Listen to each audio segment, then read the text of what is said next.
The NCAA thanks our corporate champions, AT&T, Capital One, and Coca-Cola, and our corporate partners, Allstate, Amazon Echo, Buffalo Wild Wings, Buick, Dove Men Plus Care, Enterprise Rent-A-Car, Infinity, Intel, Marriott, Lowe's, LG, Nabisco, Northwestern Mutual, Pizza Hut, Reese's, and Wendy's.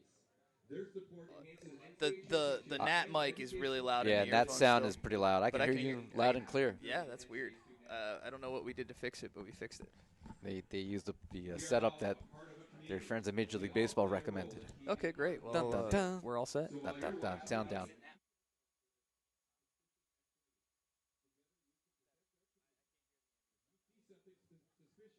Say something to local authorities. Yeah, there we go. Yeah, right about there is fine.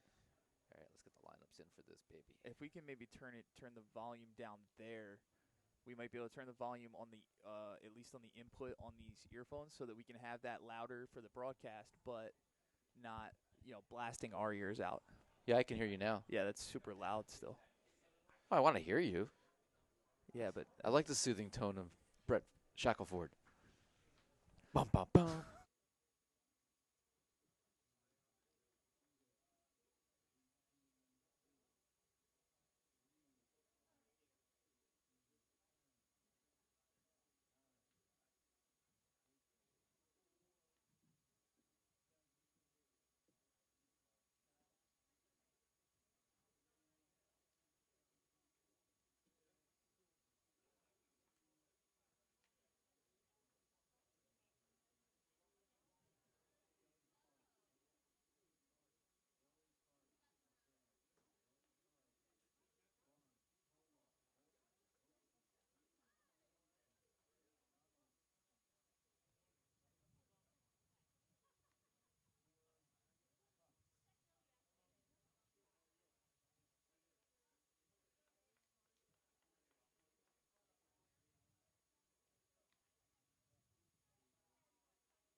Good afternoon, ladies and gentlemen, and welcome to the 2017 NCAA Division III New York Baseball Regional Championship at Onondaga Community College in Syracuse, New York, hosted by the State University of New York Athletic Conference.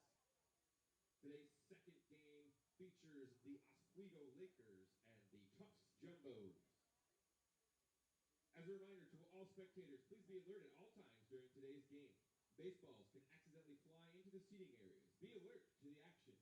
The NCAA and the State University of New York Athletic Conference want everyone to have a safe and enjoyable day watching the best college baseball in the nation. Thank you. And now, let's meet the starters. First, for the designated visiting team for today's game, the Oswego Lakers.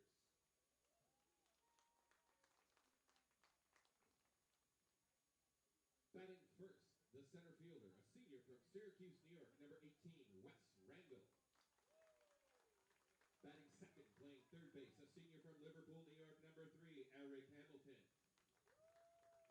Batting third, the designated hitter, a sophomore from Connors, New York, number 15, Mike Delicari. Batting fourth, the right fielder, a junior from Greenwich, New York, number 20, John Barnes. Batting fifth, the second baseman, a senior from Enwell, New York, number 13, Zach Kolar. Batting sixth and playing left field, a junior from Hancock, New York, number 24, Eli Houghton. Batting seventh and playing first base, a junior from Whitehall, New York, number 19, Josh Hoagland. Batting eighth and playing shortstop, a junior from Portland, New York, number 1, Zach Whelan. And batting ninth and playing catcher, a freshman from Bayport, New York, number 44, Lucas Olson. Starting pitcher for the Lakers, a junior from New City, New York, number 17, Robert Donnelly. The head coach of the Lakers is Scott Landers. He is assisted by Jason Heindorf, Chris Hayes, Kyle Brown, and Tyler Baker. And now, here's the starting lineup for the designated home team, the Tufts Jumbos. Batting first and playing center field, a senior from Beverly, Massachusetts, number 15, Harry Brown. Batting second and playing right field, a senior from Houston, Texas, number 13, Oscar Cooch. Batting third and playing third base, a junior from Glenview, Illinois, number 24, Tommy O'Hara. Batting fourth and playing first base, a junior from Dedham, Massachusetts, number 32, Nick Faulkson. Batting fifth and playing catcher, a freshman from Hampstead, New Hampshire, number 23, Ryan Day. Batting sixth and playing left field, a junior from Haddonfield, New Jersey, number 31, Mike McLaughlin. Batting seventh, the designated hitter, a junior from Boston, Massachusetts, number 7, Malcolm Nachmanoff. Batting eighth and playing second base, a senior from Worcester, Massachusetts, number 3, Tom Petrie. And batting ninth and playing shortstop, a junior from Scotch Plains, New Jersey, number 2, Christian Zazzali. Starting pitcher for the Jumbos is a sophomore from Marietta, Georgia, number 22, R.J. Hall. The head coach of Tufts is John Casey. He is assisted by Bob Kenny, Bob Clark, Brendan Casey, and Connor McDaniel.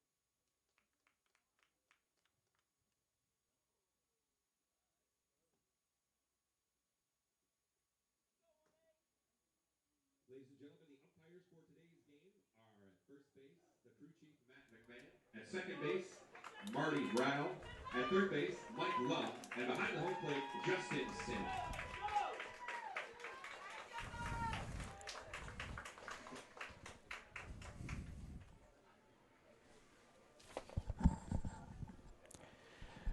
We welcome you back to Syracuse, New York, Onondaga Community College for Game 5 of the NCAA New York Regional.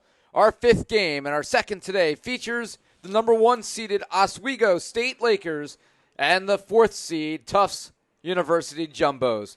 Tufts lost a walk-off game to TCNJ yesterday, 4-3, and for the Jumbos, this is an elimination game. Meanwhile, Oswego on day 1 of the tournament, an 11-10 walk-off winner over Ithaca. Ithaca survived our earlier game today to advance to tomorrow. Oswego looking to do so and improve to 2-0 in this field. Two teams coming into this game here, Oswego and Tufts, with nationally ranked resumes. Oswego is 7th in the country in the D3Baseball.com poll. Tufts comes in at 13th. And Brett, this looks like it'll be yet another great matchup. Yeah, these two teams are coming in kind of polar opposites as far as results from yesterday. Tufts receives a walk-off loss. Oswego on the winning end of a walk-off. So it'll be interesting to see how these two teams react as they take the field today in what is an elimination game for the Jumbos and what could move the Lakers into pole position here in the double elimination tournament. We're looking at two teams that know each other well because last year Oswego went 3-2 in the regionals and lost twice to Tufts. So for Oswego, the number 1 seed this year, could be a chance for some redemption. Yeah, definitely a revenge game for the Lakers after dropping 2 to Tufts last year in the postseason. And it should be interesting to see how this pitching matchup plays out. We've got R.J. Hall on the mound for the Jumbos and then Donnelly on the mound for the Lakers. Both teams tossed their aces yesterday, so we get to see a little bit of their depth in their rotation. And we'll see how they handle these formidable lineups on both sides. Meanwhile, two teams will have their respective conference players of the year in the lineup today looking for some redemption from yesterday. Eric Hamilton did not have a great game. The two-time SUNYAC Player of the Year for Oswego. Nick Falkson, the cleanup hitter, and the NESCAC Player of the Year for Tufts, also equally looking to make a difference today. As tough pitcher R.J. Hall gets set for the first pitch of the game to Wes Randall, we'll give you today's starting lineup. For Oswego, they are the number 1 seed in the tournament, 29-8 on the year, because you have to be home and away a somewhat equal number of times in a tournament field. Oswego, despite being the top seed, is the visiting team in this second game. That is a ground ball to second base where Tom Petrie makes the throw and retires Wes Randall. Here is the lineup for the Lakers as Randall just grounded out to second base. He leads off and plays left field. Batting second and playing third base is the aforementioned Eric Hamilton. Mike Delicari, designated hitter, hits third. John Barnes, the right fielder, is the cleanup hitter. Zach Kolar is the second baseman, hitting fifth. Eli Holton, the left fielder, hits sixth. Josh Hoagland at first base, batting seventh. Zach Whalen, the shortstop, hits eighth. And Lucas Olson, the catcher, rounds out the lineup. Meanwhile, defensively for Tufts, as an 0-1 pitch here comes from Hall off the plate. R.J. Hall combines with Ryan Day for the Tufts battery, with Nick Folkson at first, Tom Petrie at second, Christian Zazali at short, and Tommy O'Hara at third. Mike McLaughlin's in left, Harry Brown in center, and Oscar Kutch in right. As a pop-up shallow hit towards shortstop, backpedaling to make that catch was Christian Zazali. Yeah, Hamilton looked like he got choked there a little bit off the hands with that inside pitch. Tried to fist it out in the shallow center field, but Zazali able to track back and make the easy play. So, Hamilton still looking to break through in the tournament. Won't happen at this at bat. And Delicari, the designated hitter, hitting .348, steps to the dish.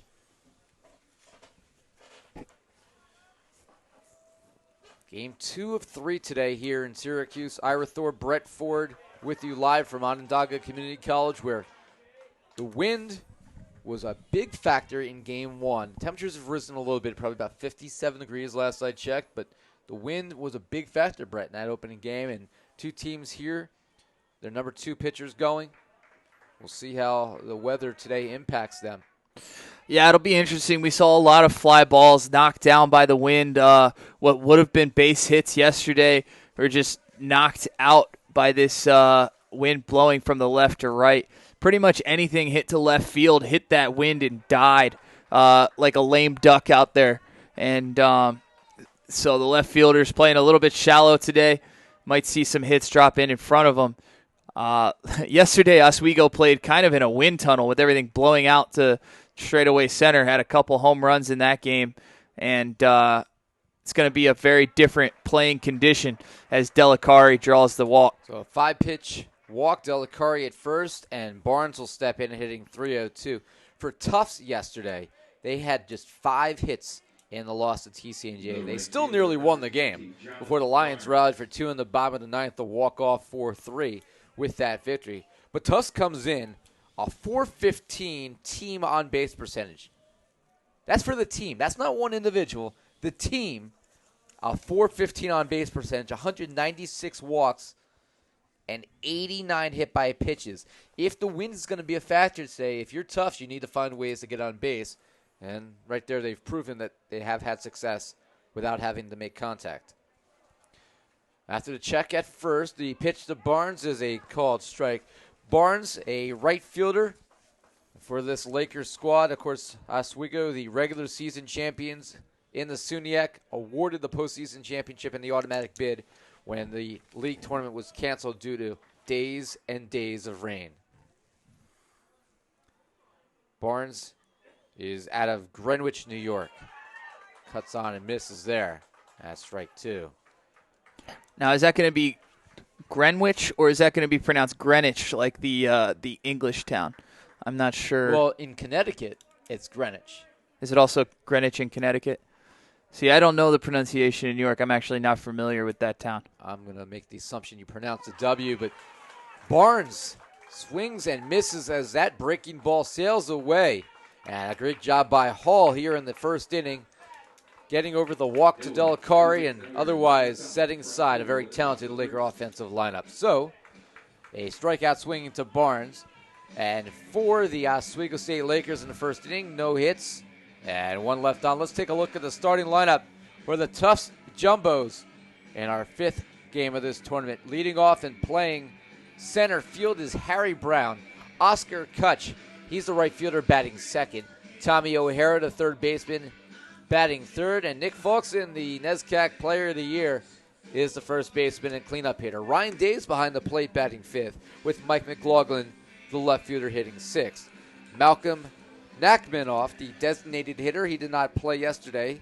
He's in the lineup and batting seventh, with Tom Petrie, the second baseman, hitting eighth. And Christian Zazali also did not play yesterday against the Lions. He's in the shortstop hole today, taking the place of Will Shackelford, and he bats ninth. Defensively for the Lakers, Oswego State coming in 7th in the country in D3 baseball, 9th by the American baseball coaches.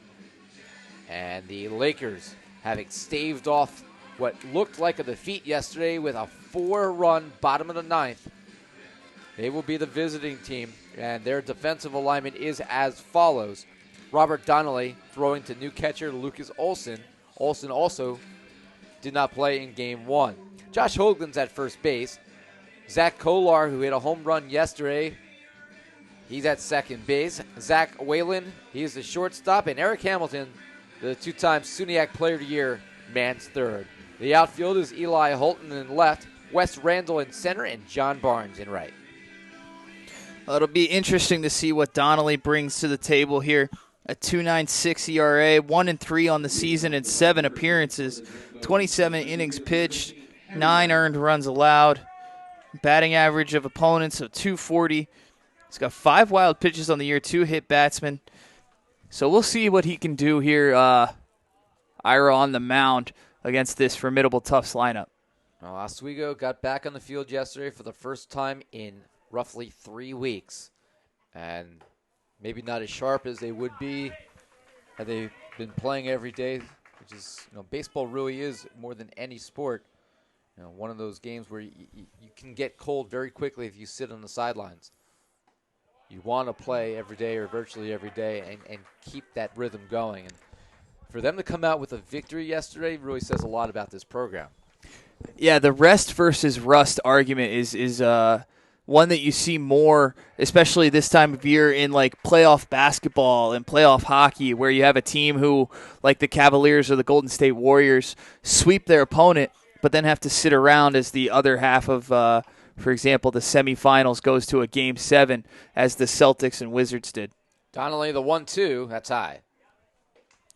And so you have teams who sit around for, like the Lakers have, 3 or 4 weeks And, yes, they're well rested, but they're also gathering rust as they take time out and aren't on the field.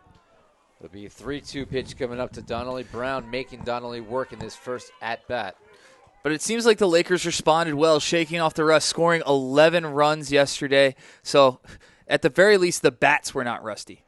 They delayed call, but it is strike 3 for a second. I thought it was low and outside. The home plate umpire, Justin Sims, took a moment to make that call before punching Brown out on the 3-2 pitch. A little breaking ball in the outside corner. Well, the Oswego catcher Olson knew it right away. He was up firing down to third to throw it around the horn as soon as the pitch came in.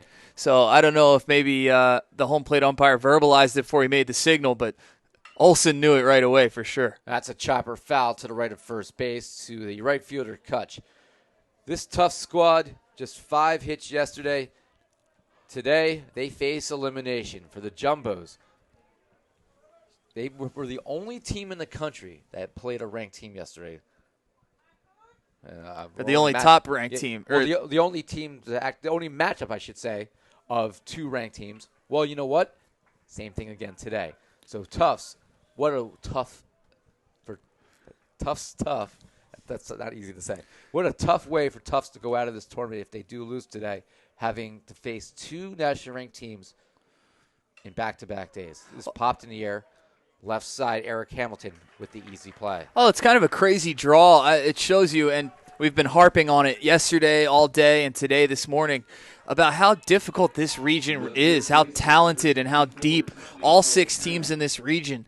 And Tufts got the worst of it. They had to face Southern Maine, ranked in the top 25 yesterday. They're facing Oswego, ranked number 7 in the nation today. And they could very well be eliminated from the tournament after facing 2 top 25 teams. Yeah, and they looked like they had that game with, it was TCNJ yesterday. They looked like they had it won. They scored a run in the first, third, and sixth innings and led 3-2 heading to the ninth. That's chopped foul towards third base. This team for Tufts University is so well coached. John Casey, 34th season, former president of the American Baseball Coaches Association as a Division III coach. They've been in tough situations, so I don't think they are going to be phased at all playing in an elimination game. Oswego really yesterday playing now with house money after coming back in a situation that I don't think anyone expected them to put up 4 runs in the bottom of the ninth, and they pulled out the win unexpectedly on a day where there were so many upsets in Division III baseball. We mentioned in Game 1 today that 11 nationally ranked teams out of 25 lost on the opening day of the Division III tournament. And as we said, Tufts drew the only top 25 versus top 25 matchup. So all 10 of the other top 25 teams to lose lost to unranked opponents. Yep. Well, O'Hara draws the 5-pitch walk, so for the second inning in a row, top and bottom of this first inning, a 2-out walk. Oswego couldn't capitalize. Now Folkson, the first baseman, hitting .376. We'll see if he can put Tufts in front. Folkson has a lot of power, a very talented player, the NESCAC Player of the Year and a first-team all-conference selection. Looking at his numbers on the year, and they are impressive. 39 games, all starts, 56 hits, a .462 on-base percentage. He's walked 18 times, been hit by 10 pitches, and he's also driven in 37 runs and scored 33 times, so he does it all. That's low. His batting stance is kind of unusual. He does kind of the Jason Kipnis thing where he holds the bat almost parallel to the ground before coming set as the pitcher delivers, lifting up those hands and getting them behind his shoulder. But it's kind of funny. He just kind of holds the bat almost flat behind him as the pitcher winds up. Well, the Dedham, Massachusetts native hits that towards right center field. That's going to fall in for a base hit. O'Hara's around second, on his way to third. The throw to second won't be in time as Folkson dives in head first with a 2-out double. Runners at second and third after Folkson produces his 9th double of the year. That was a nice stroke there by Folkson, just taking that outside pitch and letting it travel deep into the zone and putting it to the right center gap. And great hustle as the right fielder bobbled the ball just a little bit. And I think they might actually give him a single with a one-base error after that bobble in right field. I'll have to take a look and see, and that's what they're doing. Oswego is charged with an error, so we'll go back and change that scoring, as it is a single and an advance on a error in right by the right fielder, John Barnes. Meanwhile, Ryan Day, who has played about a third of the games as a starter, 12 starts, 18 total games for this squad coming in. He's got 15 RBIs. Day, a left-handed bat, the first one that Donnelly will face today. Now, the error did not impact O'Hara at all. He would have been at third base regardless. But now runners at second and third, and Day with an opportunity to put 2 runs on the board here, all with 2 outs. So a single by Day would bring home O'Hara and likely bring home Falkson. If Falkson were to score, the run would become unearned, although that will be unnecessary here because an easy play for Kolar as Day bounces that one to second base, and despite back-to-back hits and then back-to-back base runners and then the error, Tufts unable to produce, could not break through here in the first inning. So a walk, a single, and 2 left on base after 1 error, and we head to the second scoreless. Game 5 of the regional.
Back for the second inning here in Syracuse. Ira Thor, Brett Ford with you as 2 nationally ranked teams play in a middle game of this regional. We'll take a look at some other scores from around NCAA Division III Tournament Day 2 when we have a moment. But first will be the second baseman, Zach Kolar, hitting .326.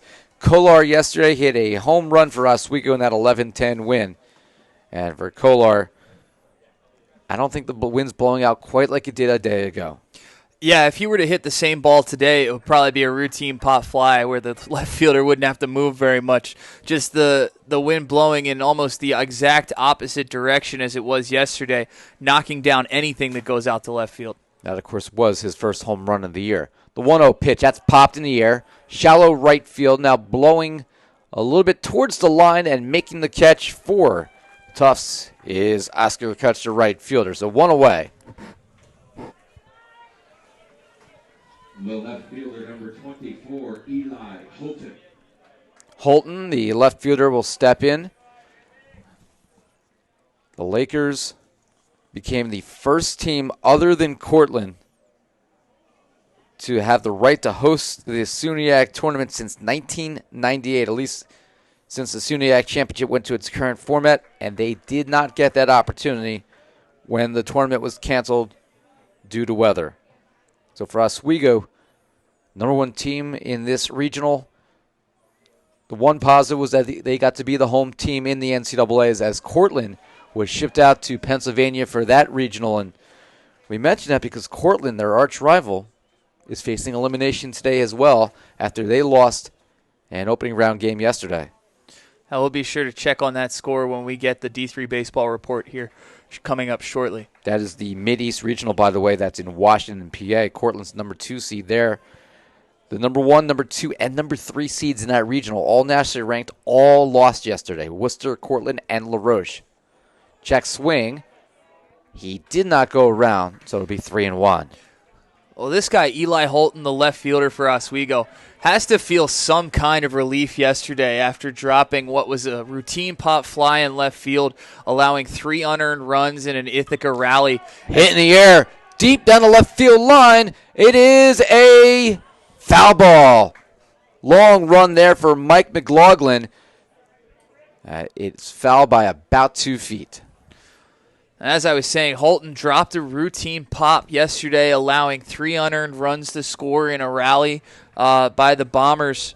And that gave them a big lead heading into the late innings. But his team picked him up. They earned the 11-10 walk-off, and Holton's got a clear conscience now. That's a great point you make, too, because that error could have been the difference in that game. He's able to draw the walk here with 1 out, so Holton's on first base. And with 1 out, it'll bring up the first baseman, Hoagland, who's hitting .311 on the season. We have some scores to report. A couple of these are very surprising. RIT, 24th in the country, is out of the Mid-Atlantic region, losing in 15 innings to young Leslie squad 6-5. Salisbury, the 9th-ranked team in the country, survives for another day. They defeat Otterbein 6-4. Otterbein is the actual pronunciation there. Dropping down a bunt is Hoagland on the sacrifice attempt. That drips foul. Some other scores going on around the country right now. Texas Tyler, the host of the Texas Regional. This is in Tyler, Texas. This is actually the West Regional. Well, they're the top seed, and they're in danger of going home in 2 games. The 5th-ranked team in the country losing to Concordia, Texas in the bottom of the 8th. Wouldn't that be a terrible fate for the 5th-ranked team in the nation, hosting a regional, going to and through, losing to Rhodes yesterday, currently losing now, could be eliminated early on, be the first team out of their own regional. They wouldn't even get to go home. They'd have to chase foul balls as the host institution. What a disappointing end to a season that has to be.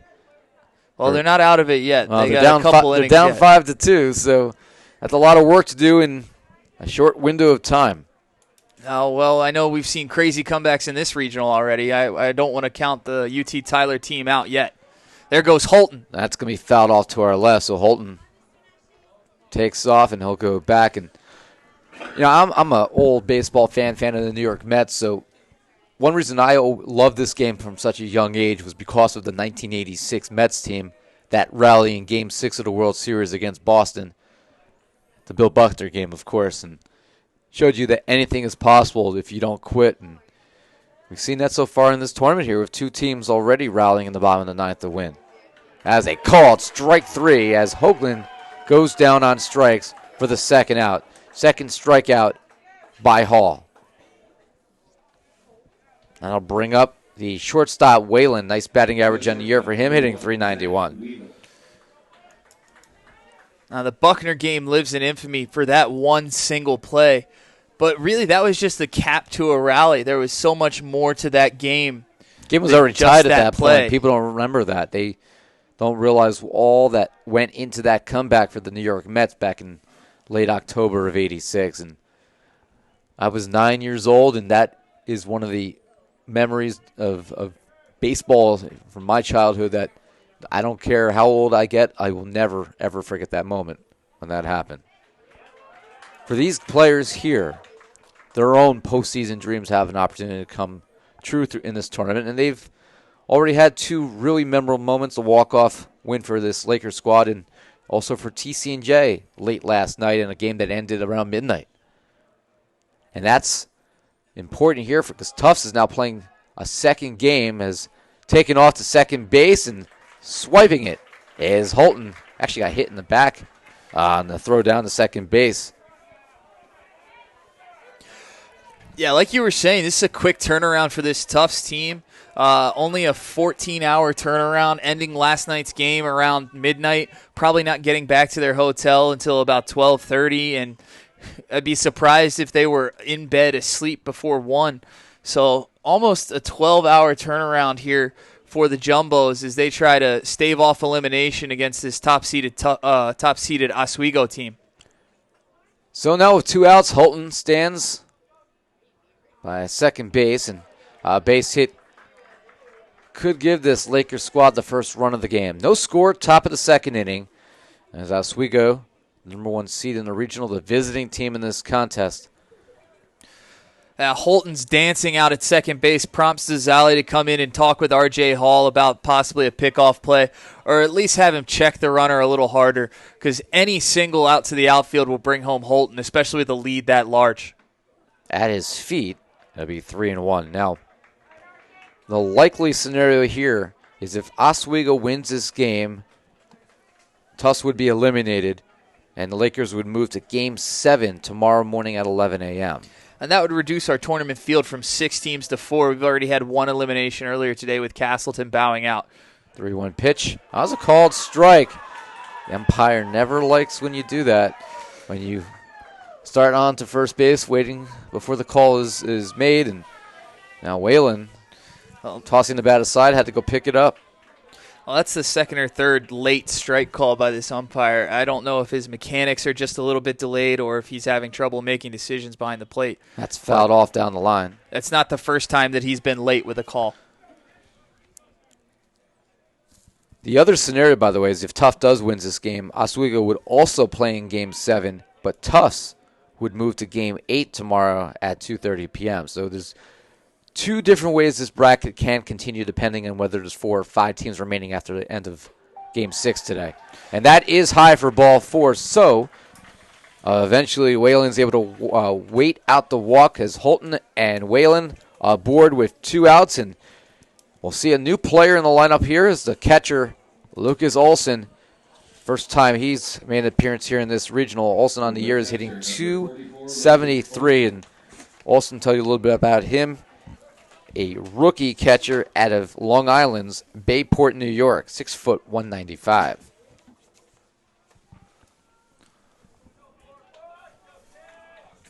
Two-out RBI opportunity for Oswego. First pitch is a breaking ball high. Called strike, though, at the belt. Now, Holton's still dancing out there at second base. Doesn't appear that Tufts has any sort of pickoff play on against him, but we could see something here as the shortstop dekes him. Swung on and missed. Another off-speed pitch. And it's quickly 0-2. Well, Hall needs to get those off-speed pitches down in the zone. I know those were both effective pitches, but if he continues to hang those up, someone's going to drive one. Olson only has 6 RBIs on the year. This is his 13th start, 18th game. Oswego has played 37 games on the year. This is the 41st game for Tufts. 1 ball, 2 strikes, 2 outs. We are in the top of the second in Syracuse.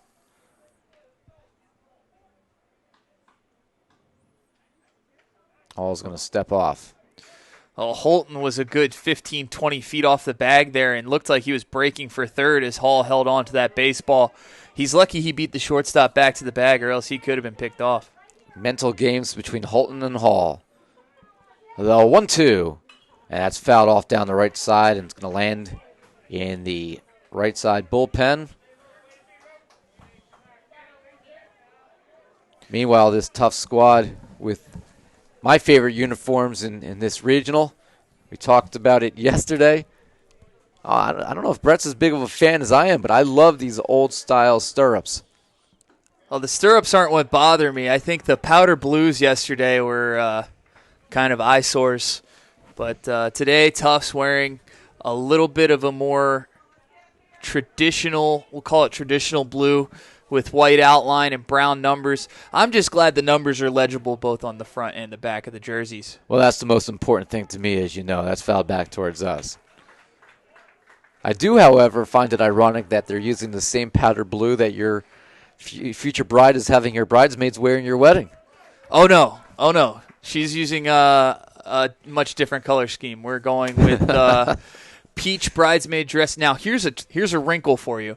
The maid of honor is wearing a different color dress than the rest of the bridesmaids. I've seen that done before.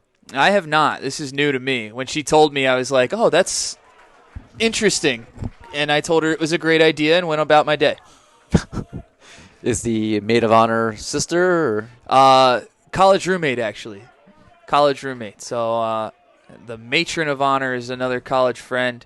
Her sister is a bridesmaid. So is my sister, actually. So nice little bridal party. 3-2 pitch. Called strike 3 looking. And the inning comes to a close as Olsen goes down on strikes. The second strikeout looking in the second inning. So Oswego threatens with runners at first and second, all with 2 outs. However, after a couple walks, Oswego cannot break through. So we have played 1.5 innings here in Game 5 of the New York Regional. Oswego, Tufts, scoreless in Syracuse.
Back here for the bottom of the second inning in Syracuse. I think I scared away my partner, Brett Ford, with the talk about the colors of his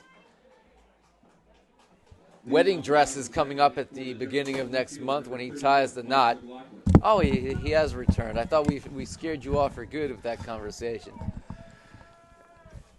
Tufts, the Jumbos, in a scoreless game will send to bat here the left fielder McLaughlin, who is hitting .306 on the year. It will be the number 6, 7, and 8 hitters due up for the Jumbos, who have 1 hit. Oswego no hits through the first 2 innings. That's punched foul into the Oswego dugout. Whew.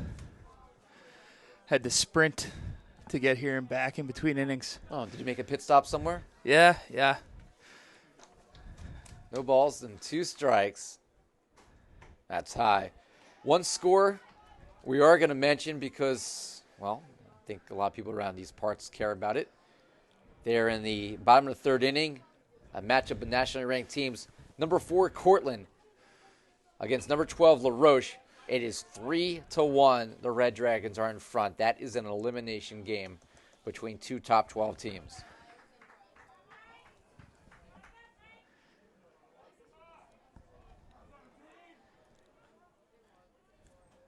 Then McLaughlin fouls that one off. Then a ground ball to shortstop.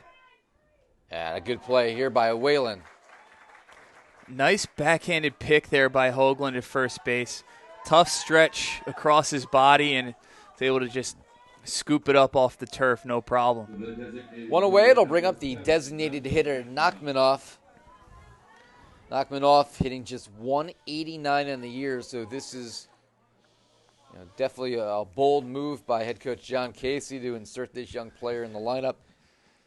He's played 21 games with 17 starts coming in and only has 10 hits. But what he does do is drive in runs. He has 15 RBIs. Well, it looks like just an added power bat for the Jumbos, who only scored 3 runs last night, granted against one of the best pitchers in the region. But still a little bit starved for offense. Trying to insert an offensive catalyst here in the lineup, and Nachmanoff fits the bill. A 6'3", 210, a junior out of Boston. And he goes down looking there on a fastball, painting the inside corner. Donnelly sits him down. That is the second strikeout for Donnelly. He started the first inning with a caught looking, gets Knockman off here. So now 2 away. It'll bring up the second baseman, Petrie, who's hitting .293. Petrie, a senior, one of the veterans on this club out of Worcester, Massachusetts. And that one bounces off the turf. Petrie's done a nice job at second base defensively for this squad.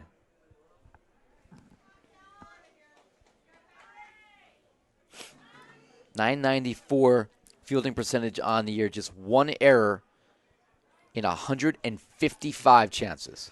That's pretty solid. That's definition of consistency there. That's how you win a Gold Glove in Division III baseball. 2 balls, no strikes.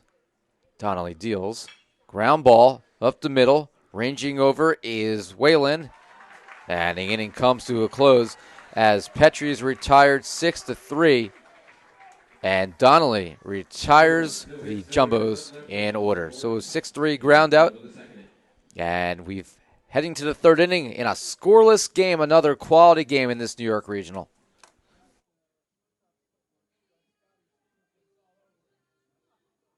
Do you plan to play college sports? Visit ncaa.org/playcollegesports to learn more about NCAA eligibility requirements.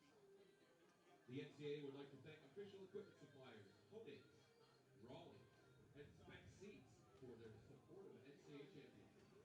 Their contributions have helped enhance the educational and athletic experiences of more than 500,000 NCAA student athletes.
Leading off the top of the third inning. We are in the top of the third inning in Syracuse at Onondaga Community College. Ira Thor, Brett Ford, and stepping to the dish, Wes Randall at the top of the lineup, batting for the second time. He grounded out 4-3 to start the game for this Lakers squad. Well, Randall was the hero from last night, coming up in the bottom of the ninth. Yesterday afternoon, coming up in the bottom of the ninth, driving in 2 with a ground ball up the middle, allowing both runs to score. The game-tying and game-winning runs as the Lakers walked off. Petrie, easy play for him. And I knew it the second it came off the bat. I think a majority of the Laker fans knew it. You've seen enough walk-offs in your career where sometimes, even before the player rounds third base, you know what the outcome is going to be, barring a just laser beam throw. And it was actually a lot closer play than you ordinarily would have in that situation, but it was well hit enough to allow this Laker team to come back with what, for them, is truly a character-building victory in a postseason opening game after sitting out 3 weeks because of the weather. Yeah, absolutely. And Hamilton, by the way, now stepping to the plate, still looking to break through in this tournament. His average has dipped to 427. Pops in the air. You say dip to 427. It's just comical. I know he's had a rough go of it here in his tournament at bats, but I mean, an outstanding player coming into the tournament batting 442. To have your average dip to 427 is kind of a good problem to have. Well, he fouls out here to first base. That'll dip his average even further, and still trying to break through. If Oswego's going to be successful long-term in this tournament, They can win a game or two if Hamilton isn't producing. But if he consistently isn't coming through, well, then somebody else is going to have to pick up the slack if they're going to have a chance. Well, yesterday it was Randall with a 4-for-5 performance. We'll look to see who the Lakers lean on today. So far through 1 and 2/3, or 2 2/3 rather, they haven't picked up a hit yet. They have no hits. They've only had a couple base runners, 3 actually, all via walk, and that's the only way they've found to get on base. And Delikari hitting .348. He was one of those that walked back in the first. 0-2 pitch coming. Swung on and missed. Strike 3. Another strikeout. That is the 4th in this contest for Hall. 2 swinging and 2 looking, and a 1-2-3 third inning as the Lakers are retired.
Back here for the bottom of the third inning in Syracuse in a scoreless pitcher's duel between Oswego and Tufts.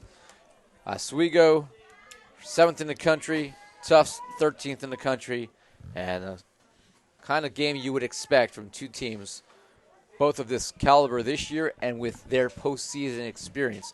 Both went to the regional finals last year. Yeah, and this whole regional, in 4 of the 5 games we've seen so far have been pitchers' duels, more or less. With exception to the 11-10 win Oswego over Ithaca in the opener, none of these teams have really gotten to these pitchers. Ground ball over to Hamilton, and on a 2-0 count, Zaza Lee's first at bat of the game is a ground out, and that will bring up the top of the order for Brown as Tufts has the 9-1-2 hitters due up here in the third. Well, as I was saying, we had some great pitching performances yesterday afternoon and last night. Especially in the nightcap where Cirillo and Varinos really dueled it out as TCNJ earned the 4-3 victory. But as they called, strike to Brown. I mean, you had Davis Michaels' 10 strikeout performance. You had Jake Binder throw a very nice game to get the win for Ithaca this morning. So Donnelly and Hall dueling it out again, game 2 here on Friday afternoon. I do have to correct myself. I said that these 2 teams played in the regional final last year. Actually, they played for the second time in the regional semifinal because Tufts and Oswego both went 3-2 last year in the NCAA regional in New England. However, Oswego was 3-2. They lost to Tufts to finish 3-2 in the NCAAs, and then Tufts then lost the New England championship game. They've won back-to-back NESCAC championships. Oswego, titleists out of the SUNYAC, regular season champions when the postseason was washed out. 2 balls and 2 strikes here to Brown. Swung on and missed, strike 3 as Donnelly fans Brown. Yet another strikeout here as Donnelly, the first one swinging, his 3rd overall. That'll bring up the right fielder, Kutch, who's hitting .319. He popped out to third base in the first inning. Oh, there may have been some skepticism whether or not Oswego deserved to be the top seed in this New York Regional after their regular season and kind of, I don't want to use the word defaulting into the SUNYAC title, but they gain the AQ without playing a conference tournament. But they're really proving that they belong here in this regional as the top team. Popped in the air. Shallow right, coming in, sliding, and making the catch. Great play by the right fielder, John Barnes. Well, Barnes had an error in the first inning. Makes up for it here with a tremendous defensive play. And that keeps Tufts off the board. They are retired 1-2-3 here in the third inning. So we are scoreless through 3 innings in what has been a tremendously pitched contest. What more can you want from NCAA baseball? These two teams will try to break through in the fourth as Donnelly and Hall continue on in a well-pitched game.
We're back here in Syracuse at the Onondaga Community College, the 2017 New York Regional hosted by the State University of New York Athletic Conference, and everyone on hand being treated to a great game, 0-0. As we head to the top of the fourth, I toss play-by-play over to my partner, Brett Ford.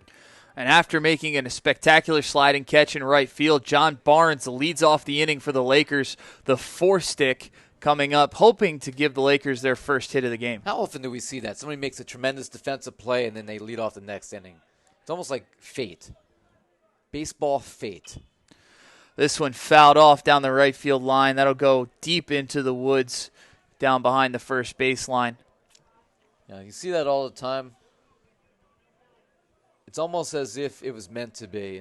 And you see some great defensive plays, and right now that's what these pitchers need. They're going to have contact made. Now, speaking of contact, Barnes pops this one into center. Center fielder Harry Brown had to drift about 10 to 15 feet from his left, or from his right rather, to his left, moving from left field or left center to back to dead center, and it shows how much the wind is affecting this baseball, especially the higher up it gets. As you get into May, you expect warmer weather. And we had that yesterday. It was 90 degrees. It was actually a really warm day, and we've had so many cool days that the 90 degrees felt a lot hotter than it really was. But to go from the 50s, which is what it's been most of the month, to one really warm day and then back to the mid-50s with blustering wind, it's not really great baseball weather. No, it's just a tease as Kolar steps into the box and takes 1-1.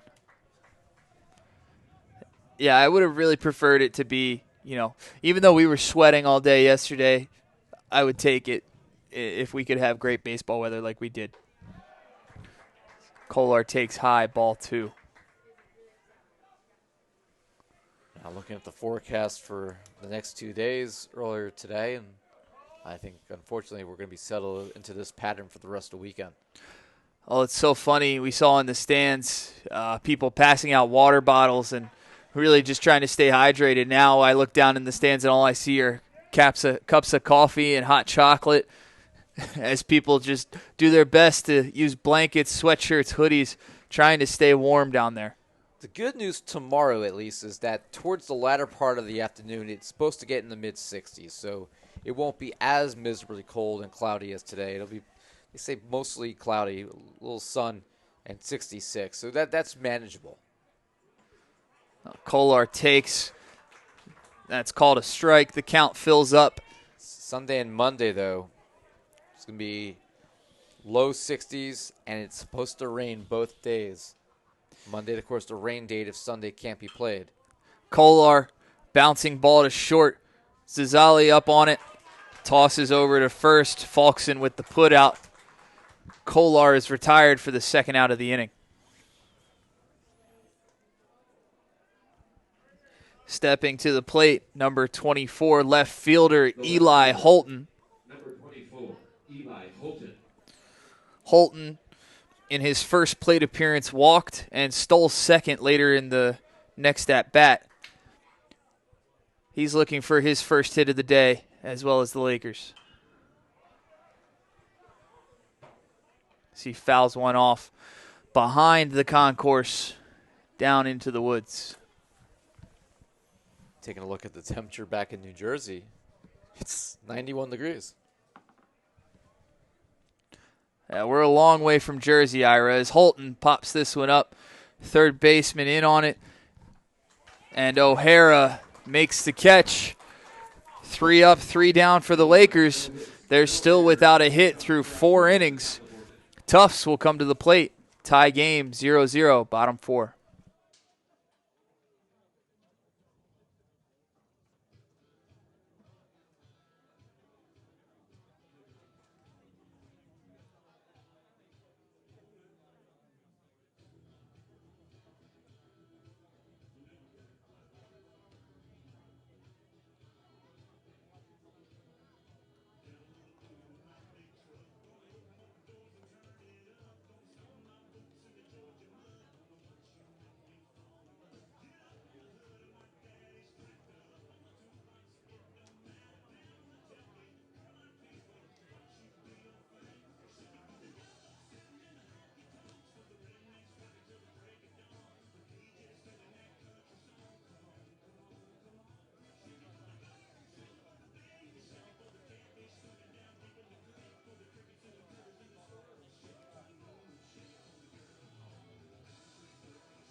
And welcome back to Syracuse as we enter the bottom of the 4th.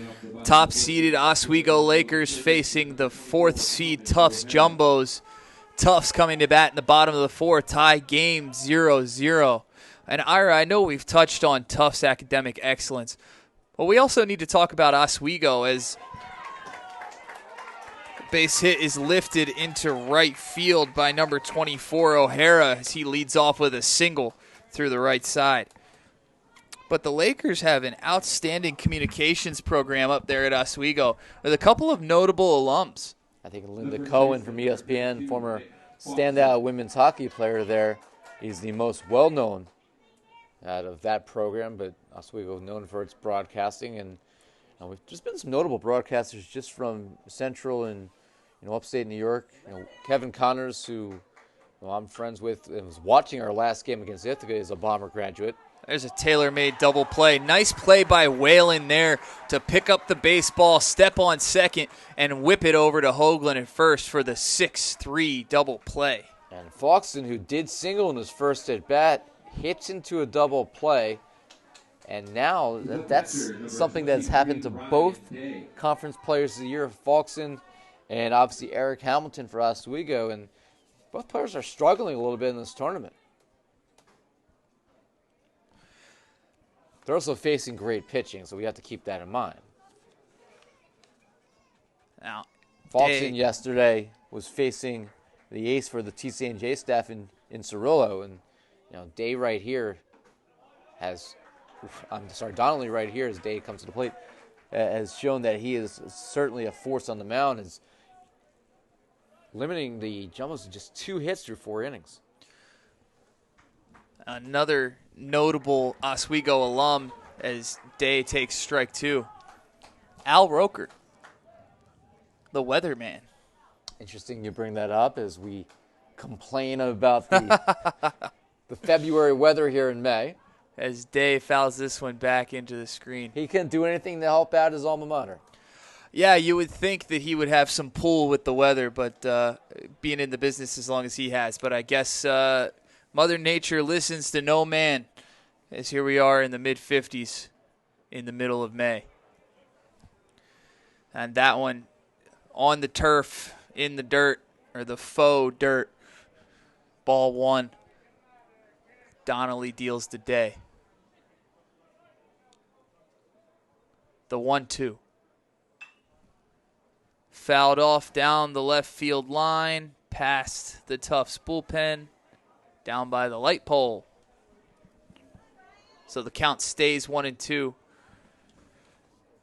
Donnelly looking for his fourth strikeout of the day. He's got 3 so far through 3 2/3. Now we do have a final in that Texas Regional. Concordia has ousted Texas Tyler. So the 5th-ranked team in the country eliminated in 2 games. Oh, there's got to be some more effort there from those fans. That ball was easily catchable in the stands there, and they just kind of let it bounce between them. And got to lay out and make that play. It's all about effort.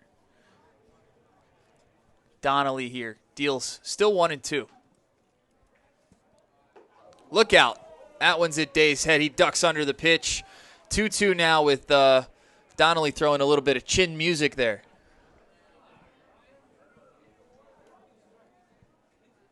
Two. Foul tip. Day just gets a piece to stay alive. Fouls it back under the glove of Olson behind the plate. Cortland still leading LaRoche in that number 4 versus number 12 ranked game. That's now in the 3rd inning.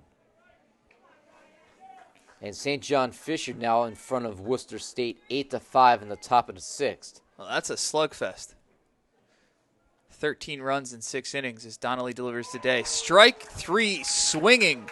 Donnelly picks up his 4th strikeout. Olson picks it out of the dirt. And we're headed to the 5th. 0-0 game here in the New York Regional. Oswego, Tufts. We'll be back.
Did you know more than 50,000 student athletes compete in NCAA championships at more than 800 sites across the country annually? Find a championship near you. Visit ncaa.com/tickets.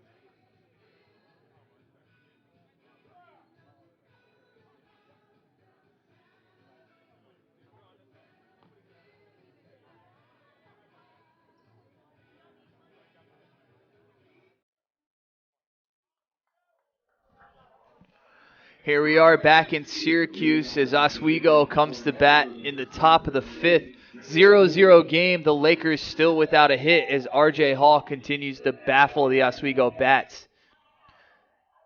And we'd be doing a disservice if we didn't give a shout-out to Jim Dixon at d3baseball.com. Excellent coverage of all of our regional tournaments here, as well as throughout the season, covering all of Division III baseball throughout the nation. So great job by Jim and his staff over there at d3baseball.com. I've known Jim for a long time. He's actually living out in Alaska now, so despite being in a time zone that is really not conducive for following the East Coast, does really a tremendous job of giving Division III baseball the national coverage that it deserves. Well, it's good that he lives in Alaska because that means he was still awake for the NCAA Division III selection show for baseball then. Also means he was awake for the ending of the Tufts TCNJ game last night, and you and I barely were hanging on. Well, that one ended at about 11:55 Eastern Standard Time. And out in Alaska, that's only like mid-afternoon. Well, this time of year, the sun doesn't ever set, or at least we're getting close to that point, so.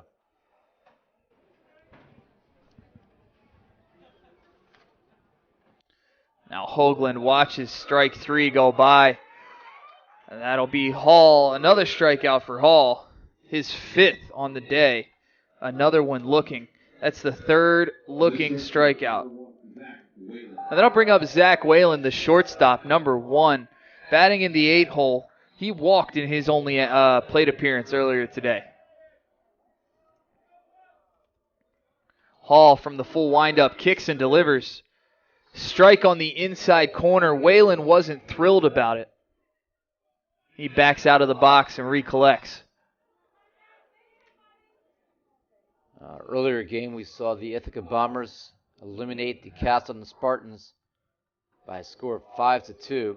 Actually talking with an alumni who's been talking to me on Facebook, who's a all-region player for Coach George Valicente and a .353 career hitter, Dave Maloney, talking about just how great of a man he is and happy to see the Bombers advance.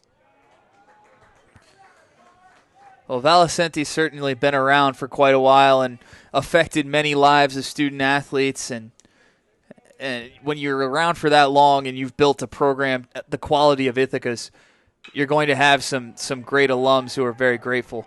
As Whelan grounds away to his counterpart. The throw just in time to beat the sprinting Whalen. Zazali with a great throw from the 6 hole. What a play there. 6-3 put out. And for Oswego, still trying to find a way to get on base. They have not had a hit through now 4 2/3 innings. And, you know, sometimes when you're throwing a well-pitched game, you need to have those close plays by a well-suited defense behind you. And Zazali there with a tremendous play from deep in the hole to get the runner at first. Only base runners for this squad have been walks to Delicari in the first and a pair to Holton and Whalen in the second. But since that time, we're now talking about 9 consecutive outs retired by Hall. Well, that play by Zazali right there, that was Jeter-esque almost, going into the 6 hole on the backhand, firing from the back foot all the way across the diamond and just beating the runner to first base. And that brings up Olson, the catcher, number 44, batting in the 9 hole. He's got a 1-1 count as Hall delivers. Low and away, ball 2.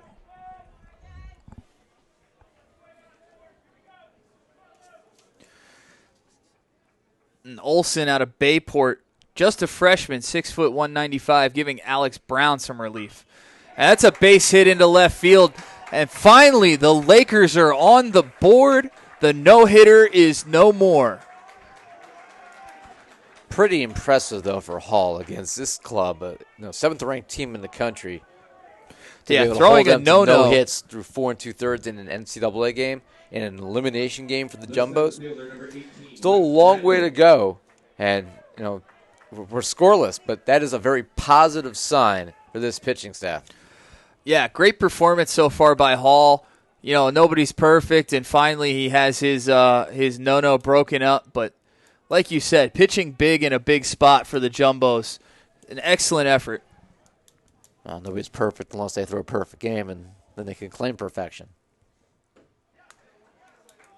That would be pretty neat to see a perfect game in a NCAA contest. It's so incredibly difficult in baseball to throw a perfect game. Like, you see it way more often in softball just because it's the nature of the sport. Yeah, there's so many overpowering pitchers, and obviously, the circle being so much closer to the batter that If you get a dominant pitcher in softball, then sometimes that's it. You have no chance. I've seen some average teams, in my opinion, offensively, win national championships in Division III because they have the best pitcher in the country.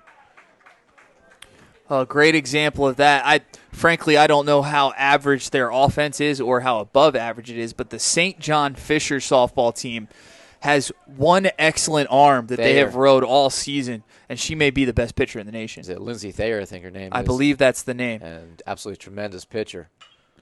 As Wes Randall pops this one down the left field line, Bermuda Triangle, but the left fielder is there. McLaughlin makes the catch, ends the inning. The Lakers get on the board with a hit, but that's all they can manage. No runs, one left on. We head to the bottom of the fifth. Tufts coming to bat. 0-0 game through 4.5.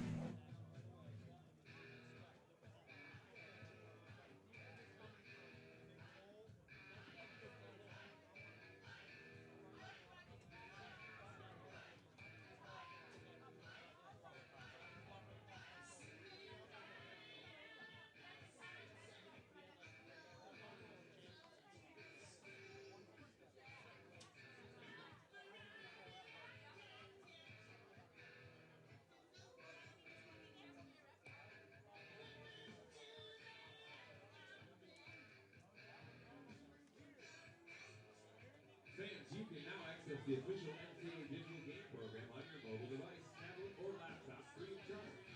Visit ncaa.com/game programs for an inside look at today's championship.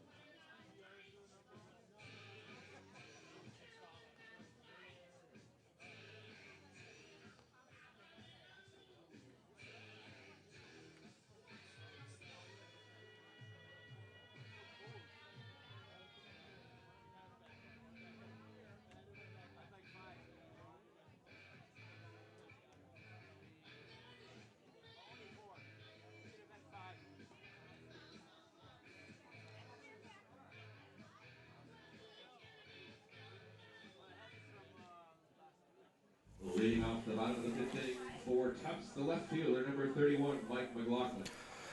We're back in Syracuse as Mike McLaughlin steps in for the Jumbos. He'll lead off the bottom of the fifth against Oswego Donnelly. He fouls that one off, cues it off the top, the end of the bat there.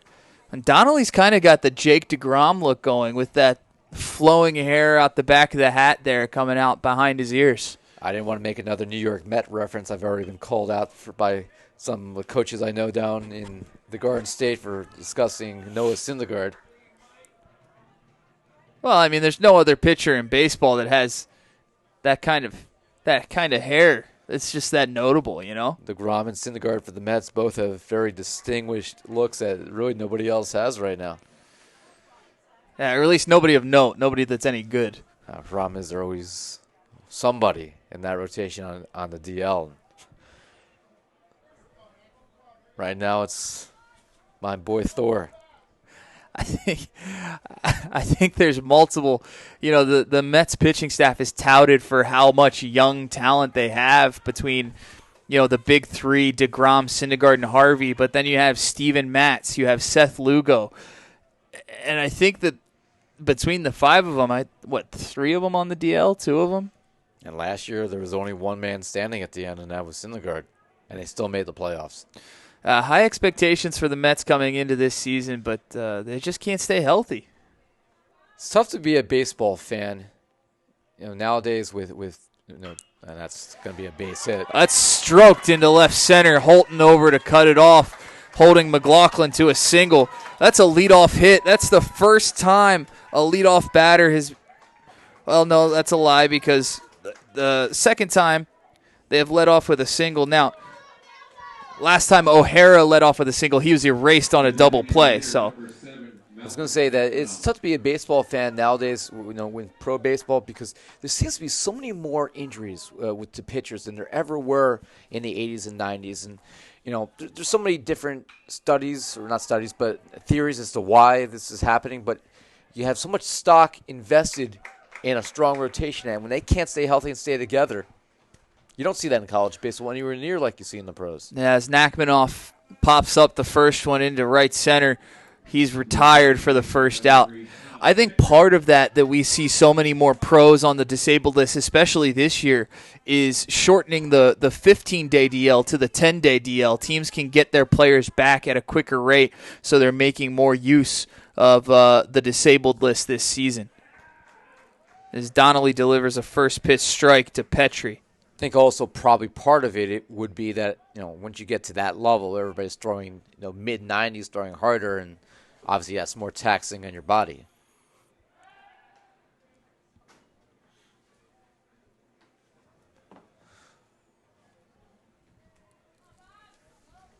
Well, Donnelly has pitched 4 1/3 innings. He's recorded 4 strikeouts. He rings up a second strike here on Petrie. I'm sorry, that was called a ball. My apologies. 1-1.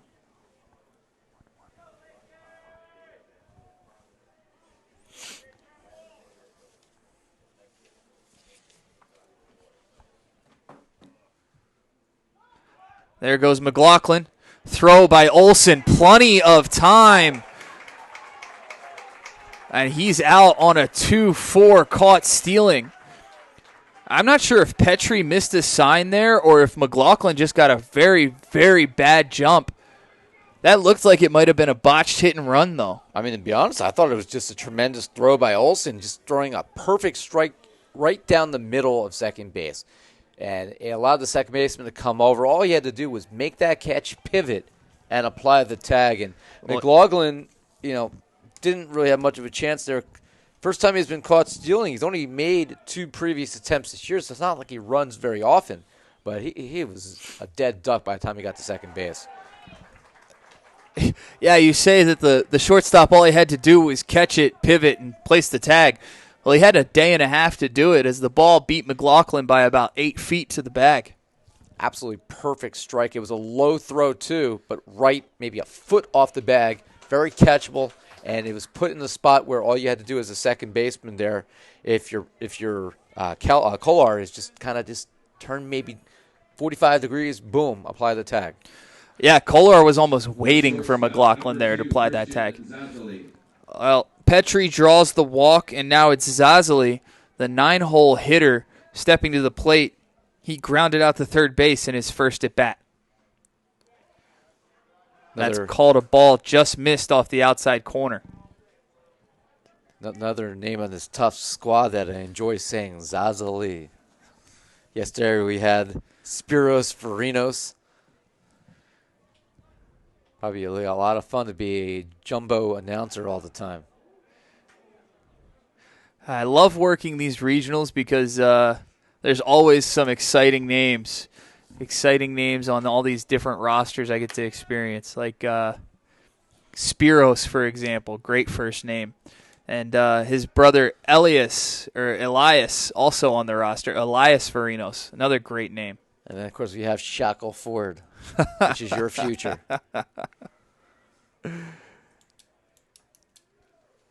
Well, if you're not careful, if my fiance is listening, she might not want to shackle Ford at all.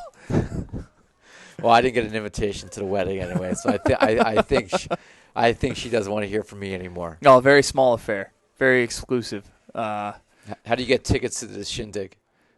Payment up front. Interesting. high market value. It's 2-0 on Zazali. So I can't go on StubHub and. We're making them available on StubHub. That's really what we're looking for is the aftermarket resale. We're hoping that the supply and demand really spikes prices the week of. I mean, you got peach wedding dresses for the bridesmaid and another color for the matron of honor. I mean, that right there makes this a vivid affair. Yep, you got it. And doing it all at the Fair Hill T-Barn in Elkton, Maryland, a nice little state park venue in Cecil County, Maryland. Well, you're now giving us the information that we need if we choose to crash the event. There you go. 3-0 now on Zazali. There goes the runner. Wow. Not again. He got him again. Holy cow. Do not run on Olsen. Lucas Olsen, the freshman from Bayport, New York, caught 2 runners stealing in that inning to get the Lakers out of it. And the exact same location, Brett, as the first one. Petrie got a pretty good jump here. Again, Olsen, a perfect strike, about a foot off the ground, right down the middle of the bag, and all that had to be happen there for Kolar was to turn, pivot, and apply the tag. The exact same motion. It's almost, I mean, obviously this is something that they practice quite a bit. There's no way you could execute at this level otherwise. But they make it look so easy and so precise, and that is a great weapon behind the plate. Olsen playing for the first time, and if he keeps throwing out runners like that, they're going to have no choice but to keep him in the lineup the rest of this postseason. Well, he's 1 for 2 at the plate, and showing the merit of getting the start in Game 2 here as he throws out 2 runners in 1 inning, catches them stealing. And frankly, neither play was close. No. In fact, the second one was probably even less close than the original one, and you had a faster runner. Yeah, it was a good pitch to throw on as well. Fastball outside. He was able to catch it, transfer, and fire an absolute laser down to the second base bag. So that takes us into the top of the 6th. Lakers have recorded 1 hit. They'll try to touch up Hall here and get on the board. Still a 0-0 game through 5. What a pitcher's duel this has been. What's interesting, by the way, is before this game, Olsen had only thrown out 1 of 17 on the year. Well, I don't know what he ate this morning, but definitely had some Wheaties. No, I'd like to have some of what he had this morning because that right there was just precise, perfect catching. And it happened twice in the same inning in key spots to keep Tufts not only out of scoring position, but get them out of the inning. Well, here comes SUNYAC Player of the Year, Eric Hamilton. So far, an 0-fer in the tournament. He's looking for his first hit in this regional.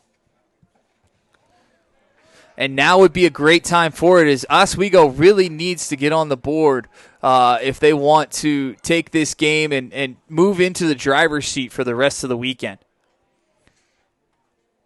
Hamilton did not have a hit yesterday. He did score 2 times.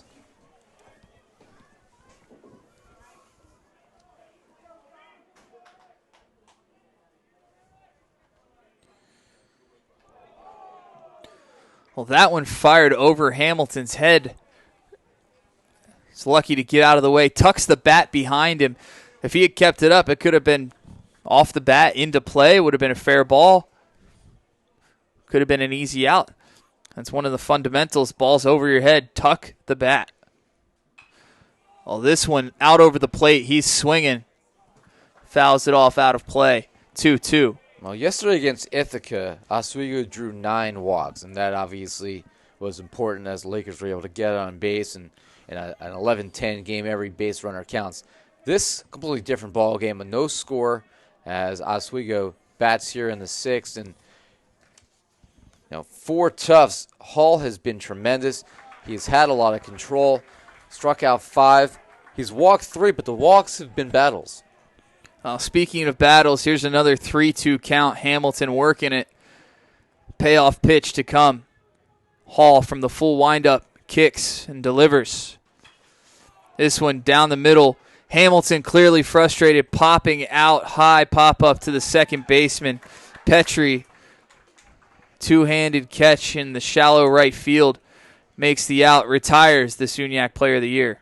He's now 0 for 7 at the plate. Number 15, Mike Delicari. And that brings up Mike Delicari, the DH.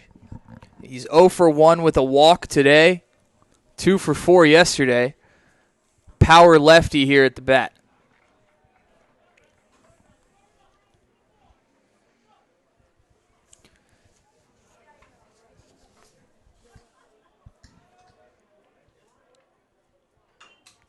This one fouled off down the first base line. First base coach makes a nifty play, rolls it over to the dugout.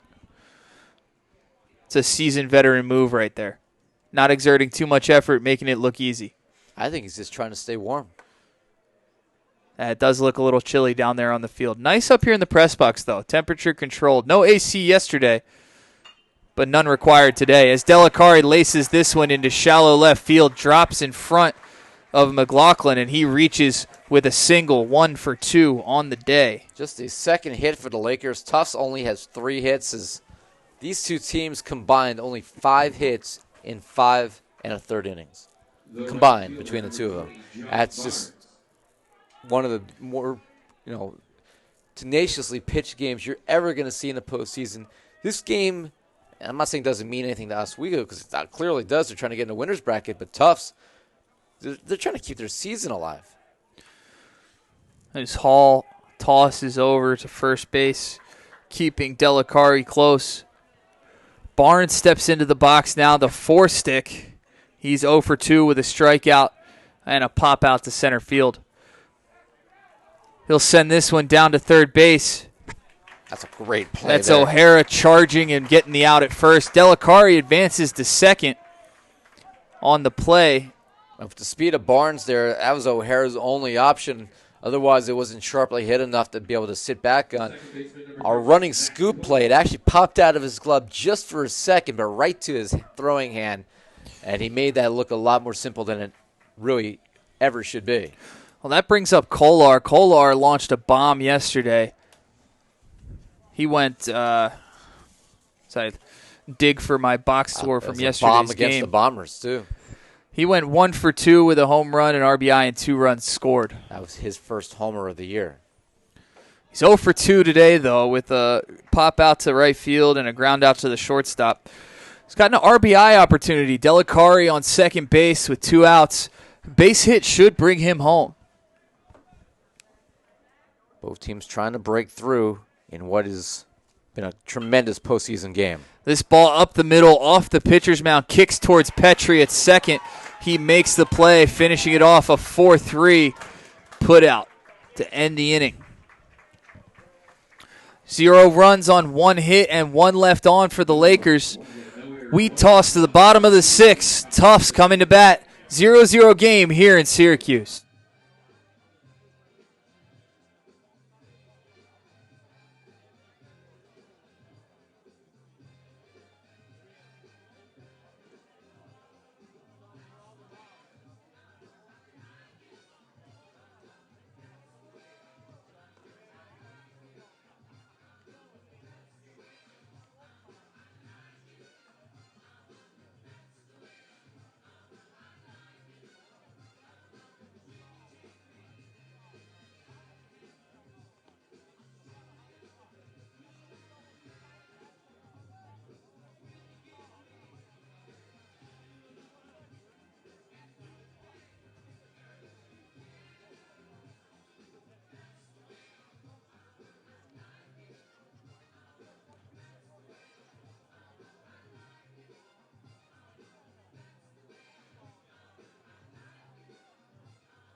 And here we are back at Onondaga Community College, the heart of Syracuse, New York, land of the orange.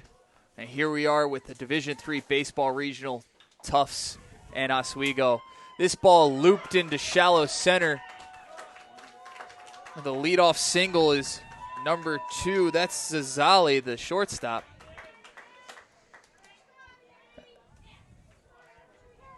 Well, that's the 3rd leadoff hit in 3 innings for the Jumbos. In the 4th, it was negated by a double play. In the 5th, negated by a caught stealing. We'll see if the Jumbos can turn this leadoff single into anything here in the 6th. Taking a look at some scores from around Division III baseball, postseason day 2. Cortland looks like they're going to have a chance to survive here. They're up 8-2 over LaRoche on the top of the 6th inning. A lot of baseball to be played there, but the Red Dragons now with a 6-run lead. St. John Fisher also likely to stay alive. They're in the bottom of the 7th inning, and they are on top of Worcester State by a score of 12-6. And that's being played in the New England Regional, hosted by Mass Maritime out in Cape Cod.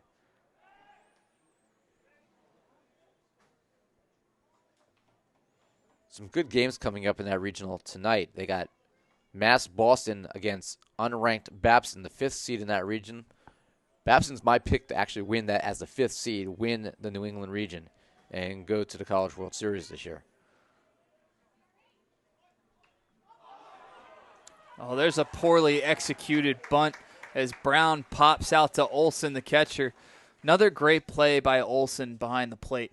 And that's 1 out for the Jumbos. That brings up Cooch. Well, if this is, in fact, Olson's breakout party, it's happening at a pretty good time. 2 tremendous throws to second in our previous inning to gun down base stealers, and then alertly dropping a mask and making this catch here in foul territory. And as the throw goes back to first, you have to be, pleased if your head coach Scott Landers here, this freshman catcher out of Long Island, Absolutely. having such a great NCAA debut. Do you think Cesali has the courage to try and steal on Olson here again? I can't see it happening. I mean, if you're a Tufts team that has had problems getting hits, they've had 5 yesterday, they only have 4 today, so you're talking about 9 hits now in 15 innings. I think you have to be aggressive. You don't want to run yourself out of innings, but you also don't want to sit back and still be sitting in a 0-0 game in the 8th inning and then have to change your style in an elimination game, because right now this game there's a lot more pressure, and this is head coach John Casey coming out. There's a lot more pressure on Tufts than there is on Oswego. John Casey having a conference, it appears, with the first base umpire. He is taking his time to walk out, too. Now, he may be going to ask about a potential balk or something with the runner here at first. I'm not sure exactly what Casey's appealing for, but I would assume it's something to do with the pickoff move, likely asking for a balk. Casey, one of the more respected coaches in the nation. He was the president of the American Baseball Coaches Association in 2016 for the whole country. After serving as the vice president for 4 years, he's a member of the ABCA Board of Directors. And his Tufts Jumbos this decade are the 5th winningest program in the country at a .763 winning percentage entering the 2017 season. 178, 55-1 entering the year. You add 30 wins and 9 losses this year, so you're now looking at 208 wins and only 64 losses. That's a pretty good 8-year stretch. That's pretty good math. I did that in my head, I guess. Yeah, you did that on the fly. That was good. I guess I'm not as tired as I thought I was. 2-0 count now to Cooch as Casey retreats back to the dugout. 1 down here in the bottom of the 6th. Another pickoff move by Donnelly. Whatever the conference was about, the umpire wasn't having it. He shook off Casey, sent him back to the dugout relatively quickly. A short conference there at first base. Casey, the NESCAC Coach of the Year. Well, Donnelly, I think, has tossed over to first base more than what he's thrown to the plate here during this at-bat. Pretty impressive year in the NESCAC award-wise for this Jumbo squad. They had the Coach of the Year, the Pitcher of the Year, and the Player of the Year. And nearly a clean sweep. There's a strike as it goes to 2-1 to Cooch. Hope they have some big trophy cases.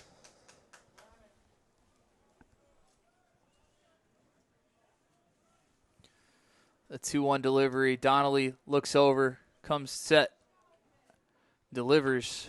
This one lined down the right field line and foul. That hooked over towards the Oswego bullpen. The Jumbos, based in Medford, Massachusetts, they had I believe, the second longest trip to get here. Southern Maine, of course, the longest trip, and they'll play the next game against TCNJ. Yeah, they're coming from Portland, Maine. That's a little bit of a haul. Coming down 95 and then scooting over through Massachusetts, unless they cut across New Hampshire and Vermont. TCNJ, this has to go north to Route 80 or west of 76 and hop on 81 to come up north to Syracuse. And that's a hit batsman for the Jumbos. That's the 90th hit batsman this year for the Jumbos. They are number 2 in Division III in players being hit by pitch. And that's part of the reason that Tufts comes in with a .415 on-base percentage as a team.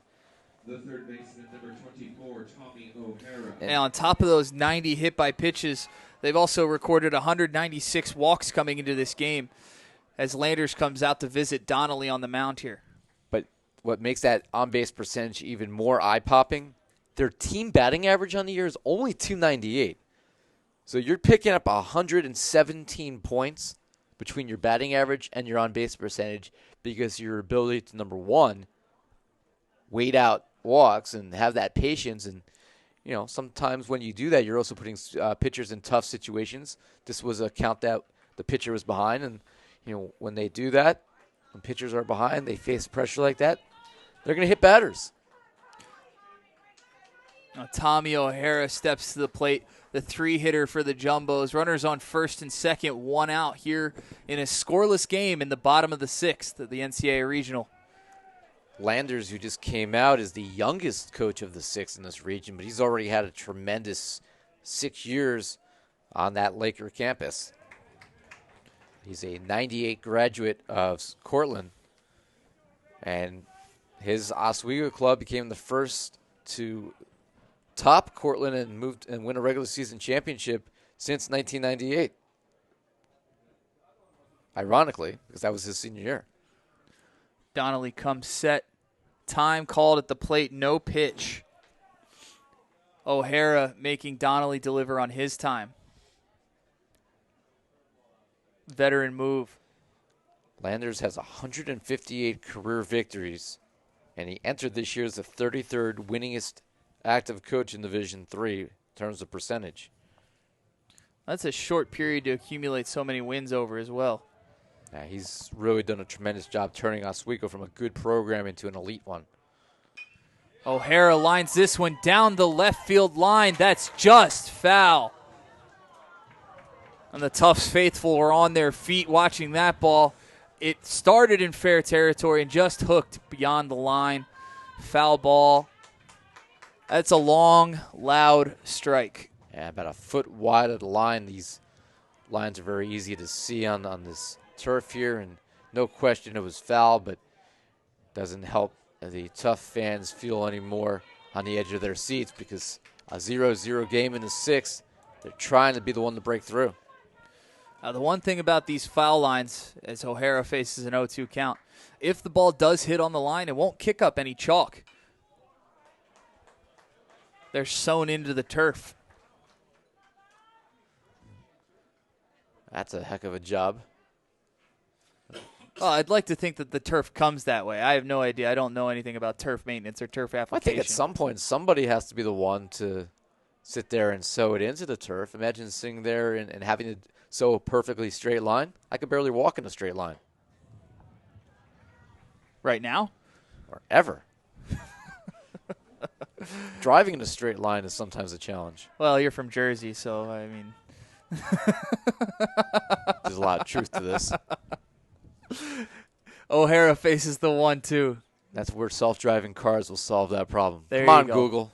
Well, you guys already have self-pumping gas tanks, or We don't pump our own gas. well, that's what I mean. Is someone else does it for you? So Donnelly with the 1-2. That one scoots off the lip of the plate. That's going to be a wild pitch, advancing the runners to second and third. Tufts scored on wild pitches last night, or benefited from wild pitches last night against Cirillo at TCNJ. Who threw 4, including 3 in 1 inning. That one just popped off the lip of the plate and over the head of Olsen. He had no chance to keep that in front of him. All the way to the backstop, and both runners advance from first to second. Now it's second and third, 2-2, 1 out. And O'Hara, the 3-stick, a dangerous bat at the plate. The Jumbos are threatening. Scoreless game. Will Tufts be the first one to break through? See if Donnelly can keep his composure on the mound here. Stares in. Kicks and fires. Foul tip. O'Hara just gets a piece of it. You were mentioning the pumping of the gas. My wife took my daughter to a dance competition in Pennsylvania last week. I was working another tournament, and I had no idea. She had never, in all the years we've been together, been married almost 17 years, she had never had to pump gas before, because anytime we're out of state together, we're together. I do it. And she had to do it, and I had to walk her through how to do it on the phone through FaceTime.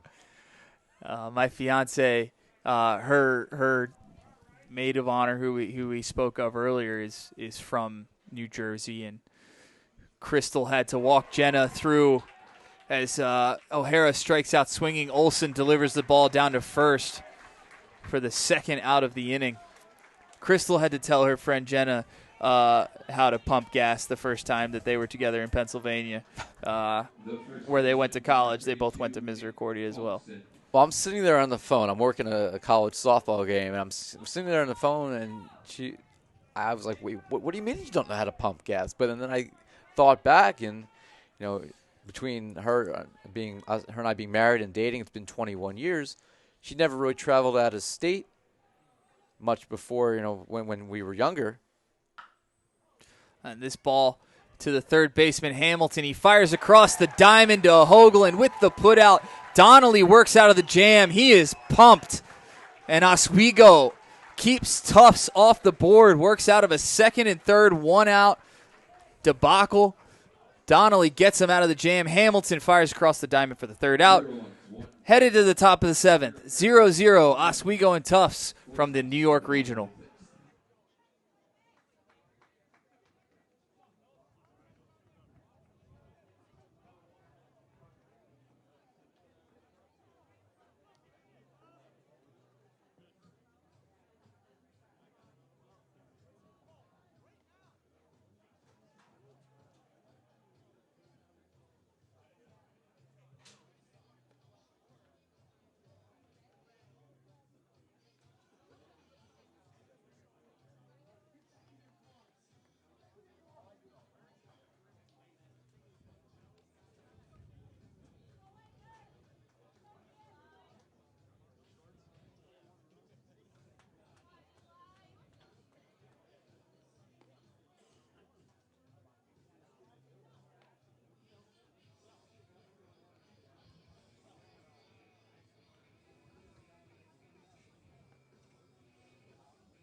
Brett Ford and Ira Thor here in the top of the seventh inning as Oswego and Tufts face off in a scoreless bout.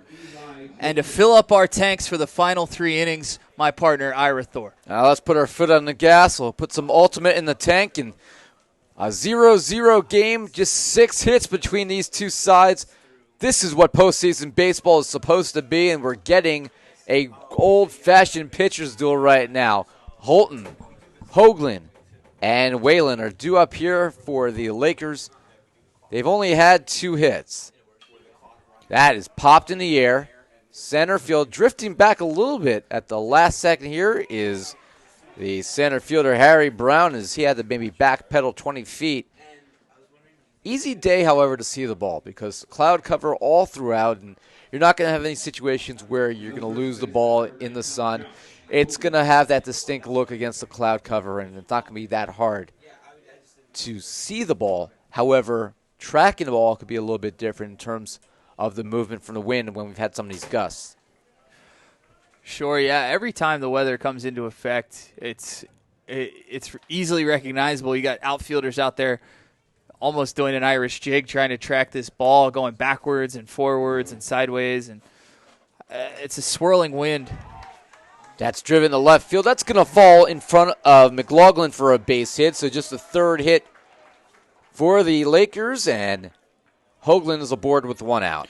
Yeah, great job by Hoagland. First pitch swinging, coming in aggressive against Hall, and just taking that pitch on the outside corner and pushing it kind of letting the ball do the work, letting it get deep in the zone, and just taking it where it's pitched and throwing it out into left field.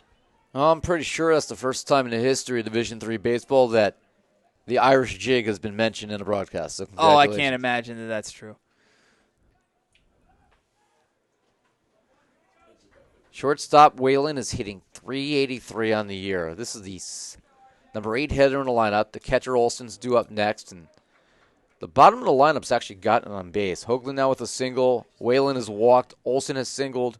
It's been the top of the lineup that has struggled today, and other than Delicari, who's got a walk and a single, everybody else has been quiet.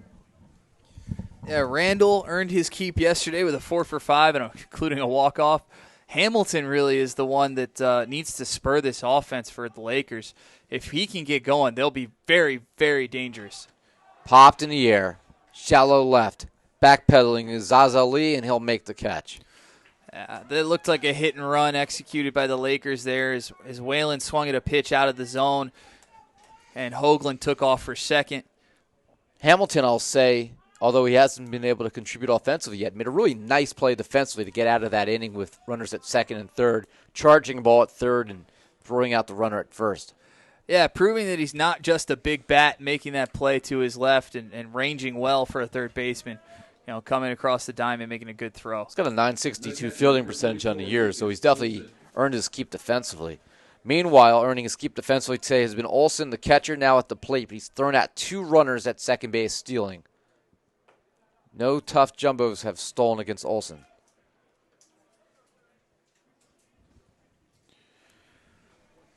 I might have to start nicknaming Olson Pudge, like Ivan Rodriguez, throwing out all these runners. I'll see if he can drive anyone in here today because we are locked in a scoreless game. Clean sheets all around. Goose eggs on the scoreboard. Clean sheets. It's a great way to work in a soccer term. You must be your true goalkeeper, in true goalkeeper fashion, working in the clean sheet to the baseball broadcast. I have to drop a soccer reference now and then. I'm missing my game this Sunday to hang out with you guys up here in beautiful Syracuse. Wouldn't have it any other way, though. Well, the sun is finally peeking out a little bit from behind the clouds. Looks like a beautiful day on the pitch. And that's how you can combine soccer and baseball right there. Am I trying too hard? Am I doing too much? I thought that was perfect terminology because here comes the pitch. And strike 3 as Olson goes down swinging, and Hall has been magnificent through 7 innings against a very difficult offense to throw to. So Olson strikes out swinging. Hoagland is stranded at first as the Lakers leave 1 on after their 3rd hit of the game. And Hall, through 7 innings, his line has been tremendous. 7 innings, 6 strikeouts, 3 hits, 3 walks, 7th inning stretch. Tufts coming up. Scoreless game in New York.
The catcher, Ryan Day, due up here for Tufts in the bottom of the 7th inning in a scoreless game in Syracuse. Robert Donnelly, just like Hall, has been magnificent. Looking at the line for Donnelly thus far, 6 innings, no runs, allowed 4 hits, struck out 5, walked 2, just 73 pitches. These pitchers are just putting on a show for us. It reminds me of one of my first baseball experiences, watching the Atlanta Braves on TBS. One of the first baseball memories I have is of Greg Maddux and watching him masterfully navigate his way through lineup after lineup, wearing the 31 jersey. That was my baseball number when I was a wee lad. A 0-0 game between these squads. Donnelly, I think the most impressive thing, Brett, look at his line on the year. Good ERA, but he's 1-3. Only made 3 starts, so he's doing this as a pitcher that has been not very utilized in terms of being the arm to start the game and go deep into a contest. On the year, he's only thrown 27 and 1/3 innings. Struck out 17, walked 8 coming into play today. You know what? Sometimes you hand it to 3rd or 4th guy in your rotation, and they will come through, and he does here, striking out Day. Yeah, another strikeout for Donnelly. You almost would think that they would go to Cavanaugh. Cavanaugh's got 9 starts on the season. Looks to be their clear number 2, but instead they go with Donnelly, and it's making Landers look like a genius. The move is paying off, and the traditional bullpen arm is coming in and just putting up all kinds of zeros across the scoreboard. You also got Reston Pettit potentially, too. Reston Pettit's got 8 starts on the year, a 2-0 record. Now Donnelly against McLaughlin here, 1 ball and 1 strike. McLaughlin's hitting .309 on the year, and in this contest, 1 for 2 with a single. Well, clearly Oswego has plenty of pitching depth as Donnelly is on display today. Swung on and missed a breaking ball there down at the knees, and this is really a good luxury to have. And Oswego, if they're going to win a championship this year, and they're definitely one of the teams that would be in contention, you would think after what we saw so far in this field, you need pitching that can go deep into games and is going to, for the most part, not make mistakes. Their ace yesterday, Tim Cronin, had his worst performance of the year, and they still were able to pull out the win. It was the first time Cronin did not win a game he started. He was 9-0. He got the no decision. Cut on and missed. He waved at that as McLaughlin goes down on strikes. Back-to-back strikeouts swinging, and with 2 outs here in the bottom of the 7th, Nachmanoff, the designated hitter, due up 0 for 2. Pinch hitter coming in. It looks like Tufts going to the bench here, and they'll put out there, it'll be number 16, John Moschella. Pinch hitting, a left-handed sophomore, 6 foot, 215 from Little Silver, New Jersey, another Christian Brothers Academy product. The Christian Brothers down by us is really one of the great athletic schools in the entire state, and there's so many Division I athletes that come out of New Jersey. Christian Brothers has generated a bunch of them. Moschella stands in. You don't want to know what the tuition, though, is. Ground ball up the middle. Going to be a tough play. And unable to backhand it was Zach Kolar. So that will be a 2-out hit and a pinch hit for Moschella here for Tufts.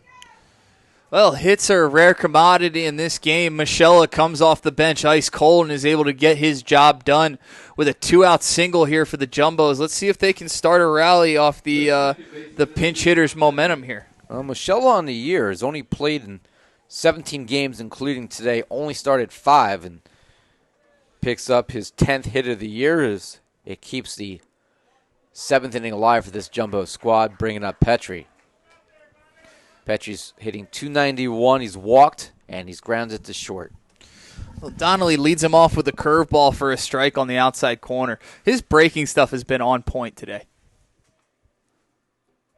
There's another breaking ball. Good grief. Donnelly's just keeping these hitters off balance with all this off speed. Check swing, and he went around as the home plate umpire, Justin Sims, indicated strike 2. So 2 strikes, 2 outs, runner at first, in a scoreless game here in the bottom of the 7th inning. Donnelly trying to give Oswego more momentum And this pitch is fouled back because right now you're talking about an Oswego team that yesterday had to play from behind. Now you're playing even through 7 innings with another nationally ranked team. And with 2 innings to go, Oswego's proven that they can come back in any situation. But right now they're getting the pitching performance to back up whatever their offense might do going forward. Well, Donnelly with 2 strikeouts in this inning already. Look for him to throw a chase pitch here, try to waste one. The 0-2. Oh. Strike 3 looking on the inside corner. He just buckled him with that curveball. That was filthy. And threw it right at the batter, breaks on the inside corner for his 3rd strikeout of the inning. So Petrie goes down 1 hit, sandwiched around 3 strikeouts. Tufts goes down here in the 7th. We head to the 8th in a scoreless game in Syracuse. Oswego State, Tufts, 0-0. More baseball coming. 2 strikes, 2 outs, runner at first, in a scoreless game here in the bottom of the 7th inning. Donnelly trying to give Oswego more momentum. And this pitch is fouled back because right now you're talking about an Oswego team that yesterday had to play from behind. Now you're playing even through 7 innings with another nationally ranked team. And with 2 innings to go, Oswego's proven that they can come back in any situation. But right now they're getting the pitching performance to back up whatever their offense might do going forward. Well, Donnelly with 2 strikeouts in this inning already. Look for him to throw a chase pitch here, try to waste one. The 0-2. Oh. Strike 3 looking on the inside corner. He just buckled him with that curveball. That was filthy. And threw it right at the batter, breaks on the inside corner for his 3rd strikeout of the inning. So Petrie goes down 1 hit, sandwiched around 3 strikeouts. Tufts goes down here in the 7th. We head to the 8th in a scoreless game in Syracuse. Oswego State, Tufts, 0-0. More baseball coming up. Game 5 of the New York Regional.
Back here for the 8th inning, Oswego. Tufts locked in a true breakthrough year for this Lakers squad. 35-11, 3-2 in the NCAA, is losing twice to Tufts in the NCAA tournament. Only blemishes on their record. Well, here we are in the top of the 8th, and Randall draws a leadoff walk. That could prove to be vital for this Oswego offense. I mean, we've seen leadoff walks come back to bite pitchers all weekend, and this is no exception. Wes Randall, speed demon on the base pass. Eric Hamilton, a huge threat offensively in the box. The first walk given up by Hall since the 2nd inning when he walked a pair of batters, just the 4th in this game. So Hamilton will step in here just trying to break through, and he has a chance not only to break through but be an impact player here. 0-0 game, his squad's had just 3 hits. He is showing sacrifice in the dirt and racing down as that ball rolls behind the catcher. Ryan Day had no idea where it was and taking advantage. Randall, who walked, now scampers on to second on the wild pitch. Well, I can't imagine Hamilton squaring again now that the runner's already in scoring position. It's almost as if his job for the sacrifice is done. Now he gets to swing away. 1 ball and no strikes. And he's got a regular swing coming here as we see him ready to cock and load with that bat. Hamilton has had 17 doubles on the year and 4 home runs. Hall looks a little bit rattled here. Wow, he's bunting, I think, there for a base hit. Wow, great catch by Delicari. And I don't know if you saw that. He's standing in the batter's circle and just reaches up and snags a jumping catch in the on-deck circle, barehanded. I missed the barehanded catch because I'm still watching Hamilton and absolutely stunned that they still have him bunting. But you know what? He's 0 for 7 in this tournament so far. Why not maybe try to sacrifice a runner to third, and a sacrifice fly would give a 1-0 lead. You're only looking for one right now. Well, he swings away here and lines that one foul, and it goes into the TCJ players that are walking behind the light pole on the first base side. They're now arriving for this next game. 1 ball and 2 strikes to the 2-time SUNYAC Player of the Year. Last year, a second-team All-American. The 1-2. That's hit in the air, down the left field line, and giving way to the shortstop. Zaza Lee will make the catch after Tommy O'Hara gives way. Well, Hamilton's had a rough stretch here. Batting .442 coming into the tournament. His average will be down to about .418 now after these 8 outs. He did sky that a mile high. So 1 away, it'll be Delicari, the sure-handed Delicari, making foul ball catches when he's not batting. And the designated hitter swings and misses at a pitch at his ankles. The designated hitter showing he can flash the leather, or at least the batting glove leather, if they ever do decide to put him in the field. Delicari, a walk in the first, a single in the sixth. He's 1 for 2 today. He's also struck out. Randall dancing at second base, drawing the attention of Hall. Also in the turf, throw down to third, and advancing on the wild pitch is Randall. You can hear the crowd reacting as Oswego now has the go-ahead run 90 feet away with just 1 out. The second wild pitch of the inning. This is how TC&J put themselves behind against Tufts yesterday. Now Tufts is the team that has committed back-to-back wild pitches in a well-pitched game. And a lot of that, I think, had to do with Randall catching Hall's attention at second base. I think it might have disrupted his delivery, disrupted his focus, and now Randall's at third. Ground ball to first, and Randall's going to have to stay there, taking it to the bag himself as Nick Falks in for the second out. Unfortunately for Delicari, that was just a ground ball right at Falkson at first base. Randall, no chance to score there, not even worth the gamble. Hall on the year, by the way, similar conversations we had last night. Only 4 wild pitches the entire season in 49 and a third innings coming into play. He's had 2 in this inning alone as Barnes steps to the plate, and only 2 wild pitches in this game, but it has put the runner at third. Barnes with 2 outs, stepping to the dish, an 0-1 count. Hall just needs 1 out to get out of this inning to send it to the bottom of the inning, still scoreless. And a good job there by Ryan Day. That ball was low, and he blocked it. Wild pitch would plate the first run of this game. Yeah, great defensive play. Run-saving play by Day there as he kept that ball in front of him. That was all the way out in the left-handed batter's box. And he really, instead of just stabbing at it with his glove, scooted over with his whole body, kept it in front of him, put his belly button on the ball, kept it in front off the chest protector. Landers just had a very quick conversation with Barnes. It lasted all of 3 seconds. 1-1 pitch by Hall. And that's lined towards center field. That's going to fall in for a base hit. Barnes is able to drive in his teammate Wes Randall. And Oswego, the first one to break through here in the top of the 8th. They lead 1-0. Yeah, I don't know what the third base coach said during that conference, but whatever it was, it worked.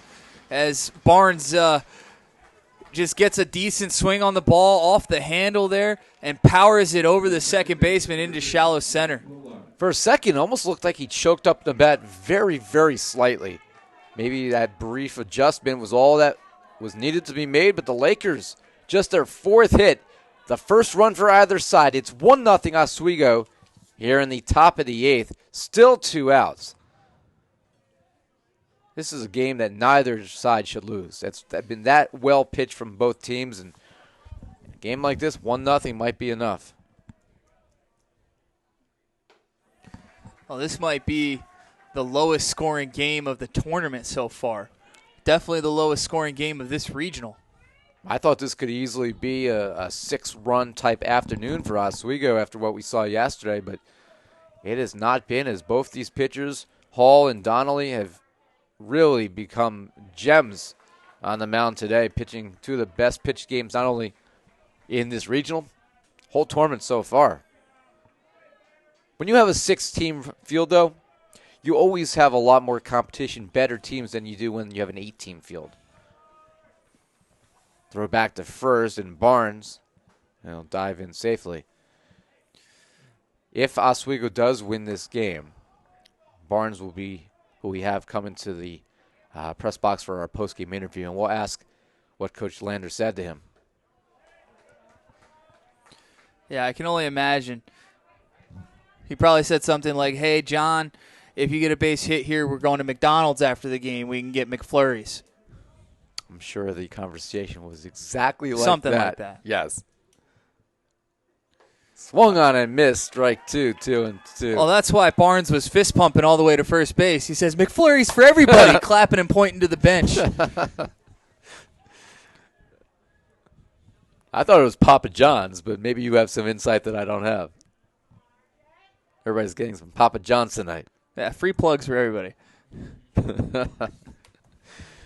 None of these are official sponsors of the NCAA tournament. We do have to make that perfectly clear. Yeah, hide the labels. They're all probably delicious, though. Oh, yeah, I'm sure. Oh, I got to get some more hot chocolate after this game ends. I will not mention the sponsor on my cup here in the press box. 2 balls and 2 strikes here in the top of the eighth. Oswego with a 1-0 lead. And just missing was Hall. Kolar took a kind of weird hop after that ball hit the mitt. I don't know if he was just off balance or if he was thinking about headed to the dugout thinking that was strike 3 looking. Out of 3-2, swung on and missed. A foul tip held by the catcher Day. And Hall's able to get out of the inning as he strikes out Kolar, but not before Barnes with an RBI single, scoring Randall, who walked, advanced 2 bases on the wild pitch, and 2 wild pitches. That right there totally having an impact on this game right now as Oswego State with a run breaks through in the top of the eighth. We head to the bottom of the eighth. Can Tufts tie it up? We'll find out when we come back.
Leading off the bottom of the eighth inning for the Jumbos, the shortstop, number 2, Christian Zazzoli.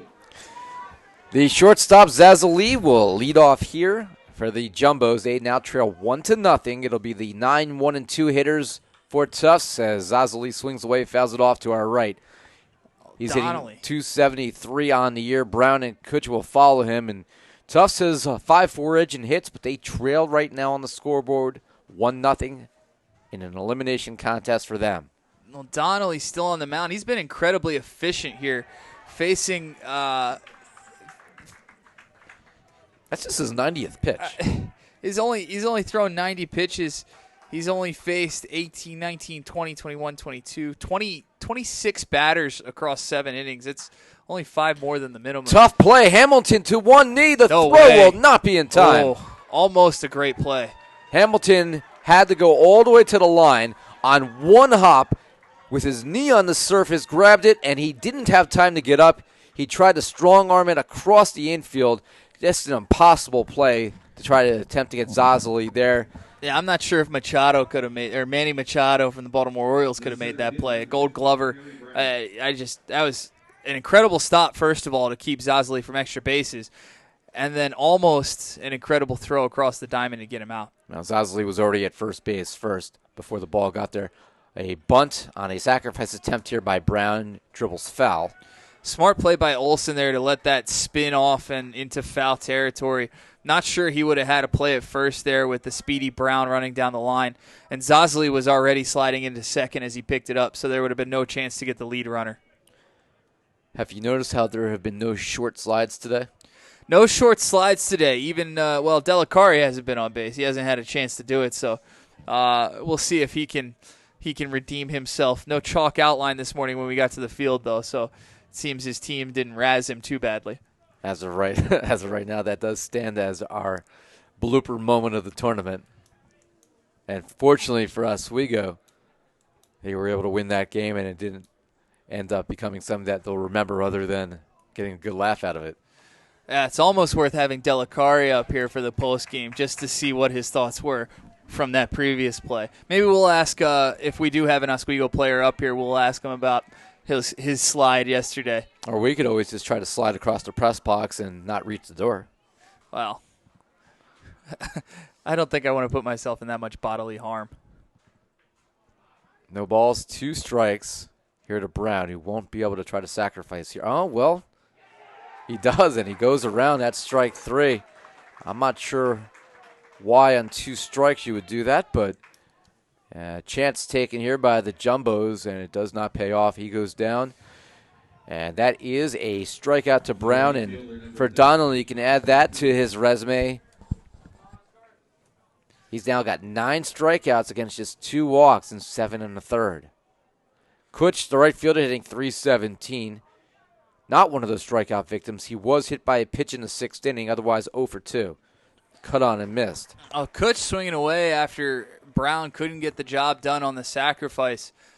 It looks like he's got the green light.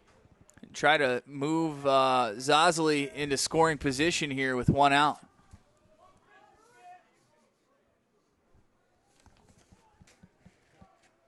No balls, 1 strike. That's hit in the air, the right field. But coming in and making the catch, the right fielder, John Barnes. That's out number 2. Off the bat, it had a good sound. And then just held up in an easy play for Barnes. Out of the Oswego crowd, I heard one of my favorite baseball expressions for a lazy fly ball. Can of corn. Not exactly sure of the origin of that euphemism, but definitely one of my favorite baseball sayings. We were wondering whether Zazali would attempt to potentially steal. He has not attempted a steal at all this season. O'Hara, the batter, the number 3 hitter in this lineup, hitting .353. He's walked, singled, and struck out. 1 for 2. Tufts trailing 1-0. Throw back to first. Zazali dives in. The objective's pretty clear here for these Jumbos. Win or go home. Oswego wins this game, and there are only 4 teams left, and Oswego would advance to Game 7 tomorrow at 11 a.m. And looking this up, just because I was curious, can of corn, a high, easy-to-catch fly ball hit to the outfield. The phrase is said to have originated in the 19th century and relates to an old-time grocer's method of getting canned goods down from a high shelf. A line drive to first base off of the glove of the first baseman Hoagland, and then a throw down to third. And everybody is safe. That's going to be a base hit Probably with a throwing error on Hoagland And there. probably, yeah, I think there's going to be an error to follow it. So I believe it's going to be a base hit by O'Hara. That was a line drive right at the first baseman. He couldn't handle it. And I believe it will be a throwing error on the tail end of that play, allowing Zaza Ali to take the extra base. And he now goes to third where he represents the tying run. And O'Hara looked like he was slightly shaken up at first base there. And might be a collision with Donnelly at the first base bag as he was trying to cover and make that catch. So it looks like the trainer, Steve Popeye, coming out of the Oswego dugout to check on the pitcher, Donnelly, here as we take a break from the action. And he's definitely looks to be grimacing on the mound, and it'll be a shame for Oswego if the guy who's gotten them to this point is unable to complete it.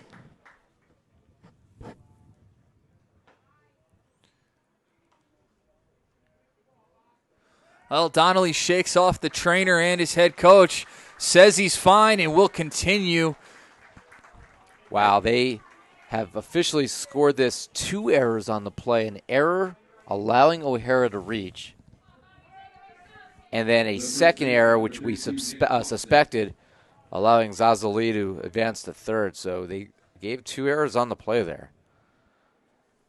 Personally, I believe that would be a hit on O'Hara, and then a second error allowing Zazali to advance. That was sharply hit, but official scorer discretion. And now, either way, Tufts. If you're Tufts, you don't care how it's scored. You care the fact that you got 2 on base and a chance to potentially tie this game when you trail 1-0 and are facing elimination. Well, they've got the right guy at the plate for it. NESCAC Player of the Year, Nick Falkson. He's the 4-stick, number 32. He's got an RBI chance here with 2 outs and the season on the line. That's a called strike. So Falkson, that was the 100th pitch. Hitting .375, a 1-1 count to the NESCAC Player of the Year. And this is the time when you want your big offensive weapon stepping to the dish. Zazali representing the tying run. 1 ball, 1 strike. The go-ahead run now at first. That's a called strike.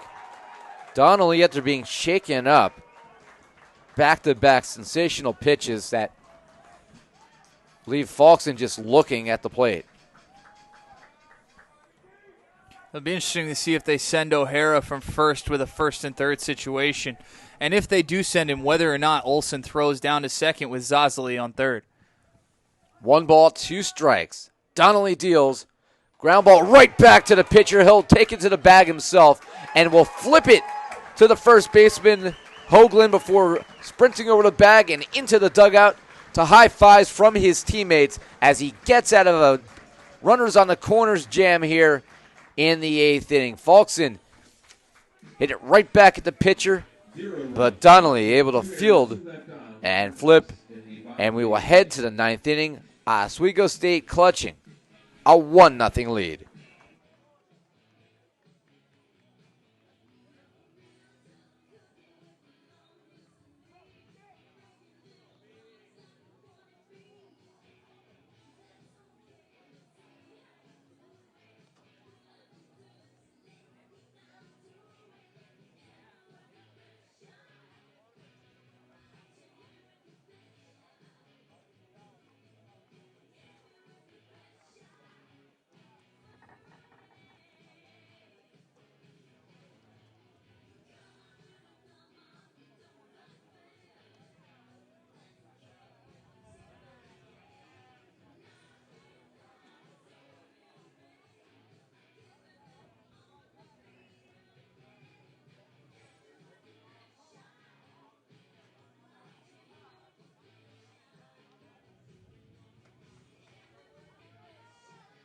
The NCAA opposes all forms of legal and illegal sports wagering, as it has the potential to undermine the integrity of sports contests and jeopardizes the welfare of student athletes and their irritated athletic community.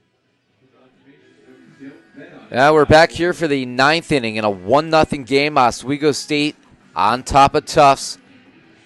Oswego State wins, and there are only 4 teams left in the tournament. Castleton's season came to a close in Game 4 earlier today when they dropped a 5-2 decision against Ithaca.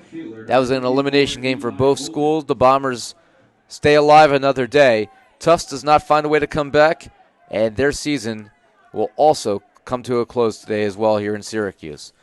Stepping to the plate for Oswego in the top of the ninth will be the left fielder Holton, and that's into the turf, ball one. As we have a chance, we'll take a look at some of the other scores from around day 2 of the NCAA Division III tournament. We already know that as that is grounded to third base, Tommy O'Hara with an easy play for out number 1.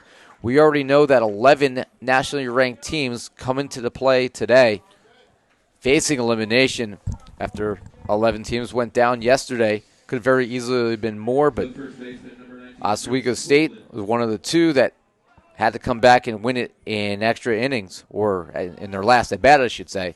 They won in the bottom of the ninth.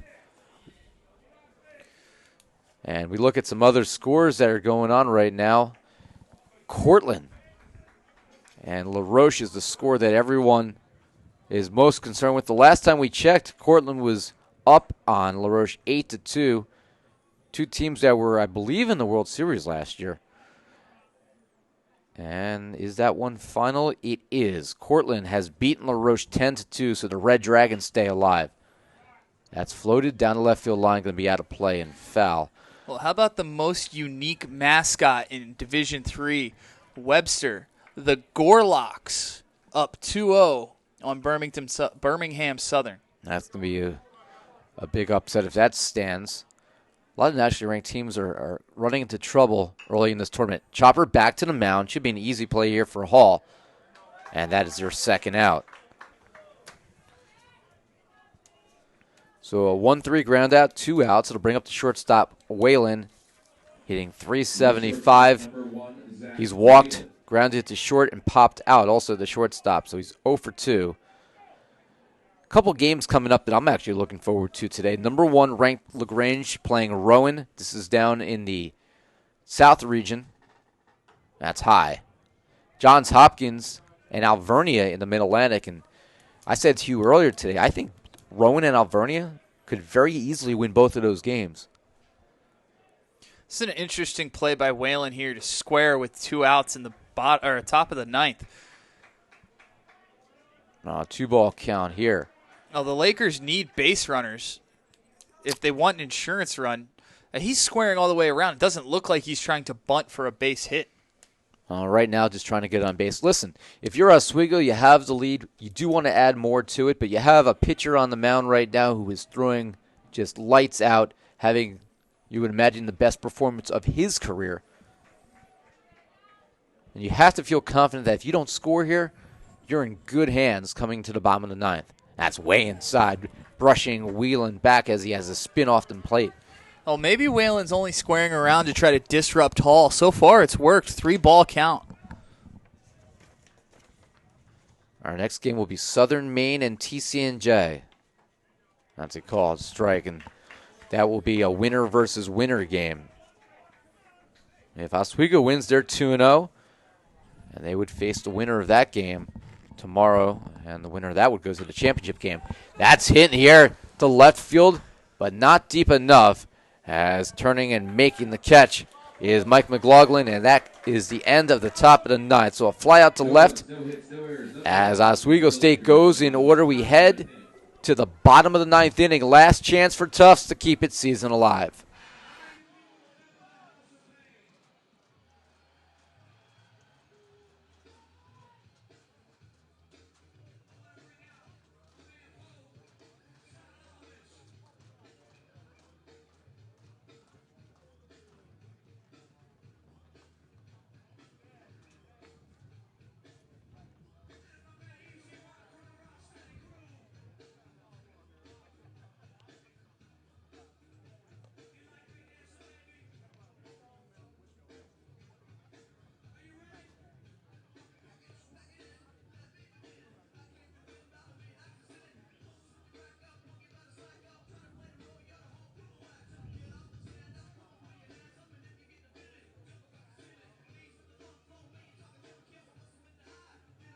Ladies and gentlemen, your attention please. Now playing first base,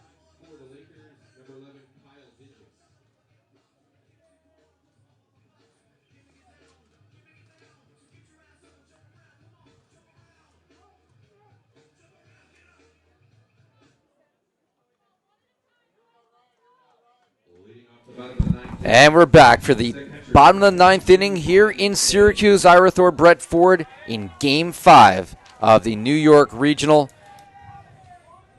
Tufts has 3 outs to work with to try to stave off elimination, trailing 1-0 in what has been one of the best pitch games you will ever see in an NCAA postseason game.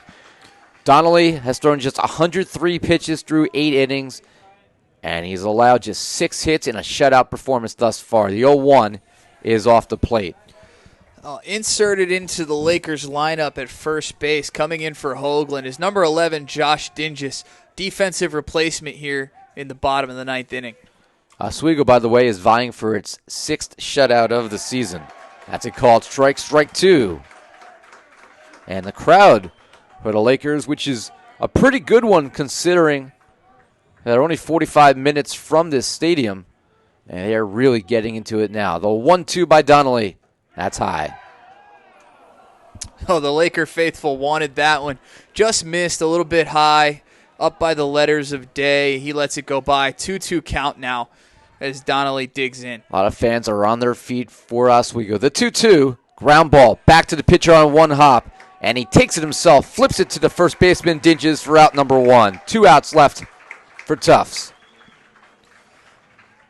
So with 1 out, I'll bring up the left fielder, McLaughlin, hitting .306. He has a single in the 5th inning. He is struck out. He is grounded out, so 1 for 3. But the best chance for this tough squad came in that 8th inning after the error and runners were on the corners. They could not cash in, and ultimately that might be enough here for Donnelly. He has 2 outs to work with. Well, Tufts has only generated 2 real scoring chances. They've had runners on third on 2 occasions. In the first inning, they threatened with runners on second and third, and then in the 8th, they had runners on the corners.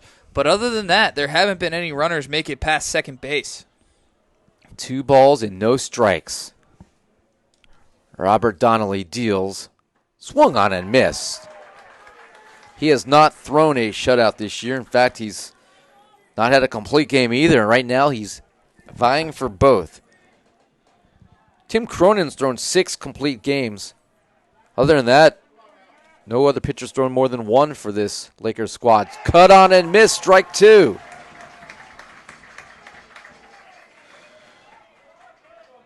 An exciting finish to this contest here at Onondaga Community College. 2 balls, 2 strikes. Donnelly winds, deals. Slow ground ball in front of the plate, and it hits the runner. He is out. Well, that's going to go in as a 2 unassisted as McLaughlin just chopped that one straight up and down, right down the first baseline, trying to sprint as fast as he can out of the box. Knew it was going to be a tough play, but it catches him on his knee as he runs by, and it's a 2 unassisted. He's out. Interference on the runner, and now that brings up the last chance will be the former pinch hitter, now the designated hitter, Michella. Oh, Machetta came off the bench cold and laced a single up the middle in his pinch hit at bat in the 7th. See if he can do the same here. 1 ball count. Michelle hitting .323 on the year, trying to keep the jumbo season alive. If they do lose, it will end with 30 wins, 10 losses, and a tie. Quick conversation on the mound here as the head coach, I think that's Scott Landers I saw pop out of the dugout out here. Also, Lucas Olson, who's had a tremendous day behind the plate, throwing out a pair of runners. It does look like Oswego has an arm going in the bullpen. John Michael Guarino, the senior from New Hampton, New York, is at least stretching and warming up in the bullpen. Not sure that the Lakers are interested in using him. Donnelly's been just too good. Ground ball foul of the first base line. You have to be prepared, obviously, in a 1-run game, an important postseason game for both teams. Oswego, if they win this, puts themselves in great position to potentially advance to the championship game of this regional should they win tomorrow morning. 2 balls, 1 strike. Ground ball to second base. This could be it. Kolar's there to throw to first in time. And Oswego has defeated Tufts today by a score of 1-0. They improved to 2-0. And for Oswego, they move to Game 7 of this regional tomorrow morning at 11 a.m., where they will take on the winner of TCNJ and Southern Maine in a regional winners bracket contest. Meanwhile, for the Tufts Jumbos, the number 4 seed in this tournament and the number 13th ranked team in the country, their 2017 campaign comes to a close, 2-out in the NCAA tournament. Tough matchups for them in both days, losing one-run games to nationally ranked TCNJ and nationally ranked Oswego State. So for Tufts, you feel for them. They played a tremendous season and 2 really good quality games here in the postseason. Couldn't really produce offensively, and despite 2 well-pitched games, their season does come to a close. Tufts just ran into a pair of buzzsaws. Cirillo last night and then Donnelly today. 2 outstanding pitching performances by the Jumbos, limiting their offense to just 3 runs in 2 games. And Donnelly with the complete game shutout today. Just an outstanding pitching performance. Look forward to speaking with him later. The only run of the game for either side in this 1-0 contest, Oswego State in the 8th inning. Randall walked and later scored after a couple wild pitches. A single by Barnes wins it for Oswego. It held up because both pitchers today were basically unhittable. The winning pitcher for Oswego, Donnelly, he improves to 2-3 on the year, and he earned every bit of that today. 9 innings, a complete game shutout, 9 strikeouts, 2 walks, 6 hits, 117 pitches. Meanwhile, for Tufts, in a losing effort, you have to praise the effort by Hall today. Hall was absolutely fantastic. RJ, 9 innings, struck out 70, walked 4, just allowed 1 run and 4 hits over 121 pitches. Someone has to lose. There are no ties in baseball. Both pitchers deserve to win today. Both teams deserve to win today. But it is Oswego moving on 2-0 in this tournament. And for Tufts, their 2017 campaign cut short. Well, Game 3 will come up at approximately 6 p.m. It should be another good one as a pair of nationally ranked teams hook up. Southern Maine, the number 2 seed, TCNJ, the number 3 seed. Both were involved in an exciting contest on day 1 of this regional. Well, day 2, we'll see them playing in a winner versus winner contest. And this championship of this regional still very much a possibility for really 4 teams. Oswego 2-0. Those 2 teams are right now both winners playing on day 2. And Ithaca proved today that don't count us out because the Bombers with a quality win to stay alive. So this one has come to a close with Oswego beating Tufts today by a score of 2-0. The Lakers improve on the year. And their record now sitting at, I believe, 30 wins.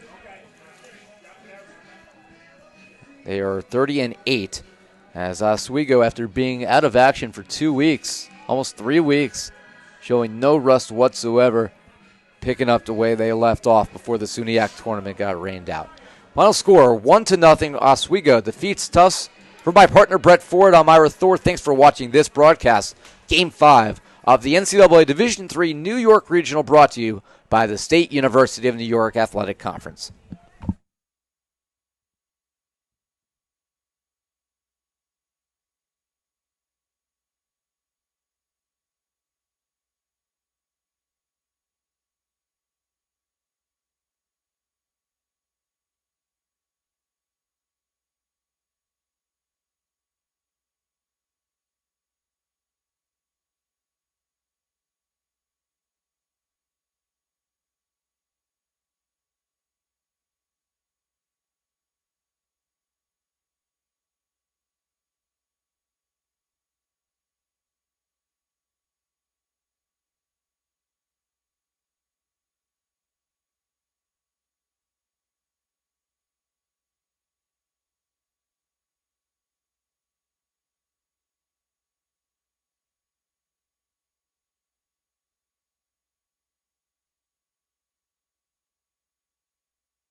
All right, we're back here in Syracuse with the victorious Oswego State Lakers, who are playing some very exciting baseball here in the first 2 days of the NCAA tournament. We're here with winning pitcher Robert Donnelly, goes a complete game in a 1-0 shutout, and John Barnes, I should say, the right fielder, who had the game-winning hit in the 8th inning as he drives in the only run that matters in this game. John, I'm talking to you first because you had a very memorable at-bat. Your teammate led off. Wes Randall walked 2 wild pitches to advance to third, and then was able to come in on that hit. But you had a situation. You're facing a equally hot pitcher as R.J. Hall had another tremendous effort, really in a pitcher's duel of both you guys in this game. And your third base coach, Coach Haynes, came over. You had really like a 3-second conversation and says something to you, and you went back in the box. What was that conversation? He just told me to trust my hands. The kid was doing a really good job all day of getting his fastball inside to righties. His two-seam had a lot of run on it, and he beat me inside earlier. And I looked silly on the first pitch because I was cheating fastball, and he just told me to trust my hands, and good things happened. I listened to him, and I'm glad I got the job done. Well, when you say trust your hands, I saw you made a little bit of adjustment. To me, it looked like you choked up very, very slightly. What did you do in that situation? How were you able to come through? Well, Coach Landers talked to us a couple innings before because obviously he pitched a really good game and we didn't have much success hitting throughout the game. He told us to just use our 2-strike approach, so I choked up on the bat a little bit, hoping my hand speed would be a little bit better and I could get my hands to the ball. And he honestly beat me inside again, and I hit it off the handle, and luckily it found a hole. Well, looking at this line here for Robert, 9 innings, your first complete game, your first shutout, 9 strikeouts, you walked just to 6 hits. Performance like this is really what postseason runs are made. Talk about how you did today and how you were able, in a situation where you're handed the ball to start only for the 4th time, were able to produce like this. Yeah, I mean, this year has been a weird year. I started off with an injury. I've kind of, like, the past 2 seasons, I've been this guy who's come in this game and got the job done, and it was just nice being back in that role, especially for a team who beat us twice and knocked us out in regionals last year. And I just wanted to do it for my guys. I mean, they work hard, and they didn't have it today. The guy was pitching a hell of a game, and I knew I needed to pitch better. What is it like to be locked in a game like this, a 1-run game where both pitchers have it? It's a clear pitcher's duel, probably one of the more exciting NCAA games that you could ever hope for. Yeah, I mean, emotions everywhere. I mean, like you'll see, I'm sure you saw him and me both yelling and stuff after getting big outs and getting out of jams. I mean, it could have gone either way. Like, we both threw a great game. We both got out of jams, and we just came out on top. You had one real serious jam. That came in the bottom of the 8th inning, I believe. After the error, there were runners in the corners with 2 outs. Break down that scenario. How did you guys get out? Yeah, I mean, I had just had that collision, and my knee was bothering me a little bit. I threw the warm-up pitch, felt good, and I just wanted to attack. I mean, I trusted my fielders the whole game. They made plays for me, and I knew I had to pick up my first baseman because that was not a tough play. I mean, that was a really tough play. That was not an easy play. And got the comebacker and just ear-to-ear smile as I'm running over there to throw him out. We saw that big smile there, and we didn't think there was any way you were coming out of the game there, even after that collision, not the way you were pitching and in such a big situation. Last question for you, John. You guys right now are playing some incredibly exciting baseball. 2-0 in this tournament, the number 1 seed. You're pretty close to your own campus, so you have a lot of your fan support. What is this like for you guys right now to be playing these close games in front of your own people? There's just so many emotions going on. Like, the last 2 days have been crazy, especially yesterday with the walk-off win, and then today winning 1-0. Like, it's hard to explain. Like, you're just out there having a blast, like with the team that you've been a part of the whole year. Like, you just everyone wants to do so well, and like we were getting frustrated in the beginning of the game because no one was hitting, but like, we just know with this lineup that we have that we're never out of the game, and at any inning we could go off for 3 or 4 runs. It didn't happen today, but we're confident with the team we have, and we're excited to see where we can go. Well, sometimes 1 run is all it takes, and that's indeed what happened today for Oswego as they beat Tufts 1-0. They're 2-0 heading to day 3 of the NCAA tournament here in Syracuse.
We're back here in Syracuse with the Tufts Jumbos after they fall to Oswego in Game 5 of the NCAA tournament by a score of 1-0 in a true pitcher's duel.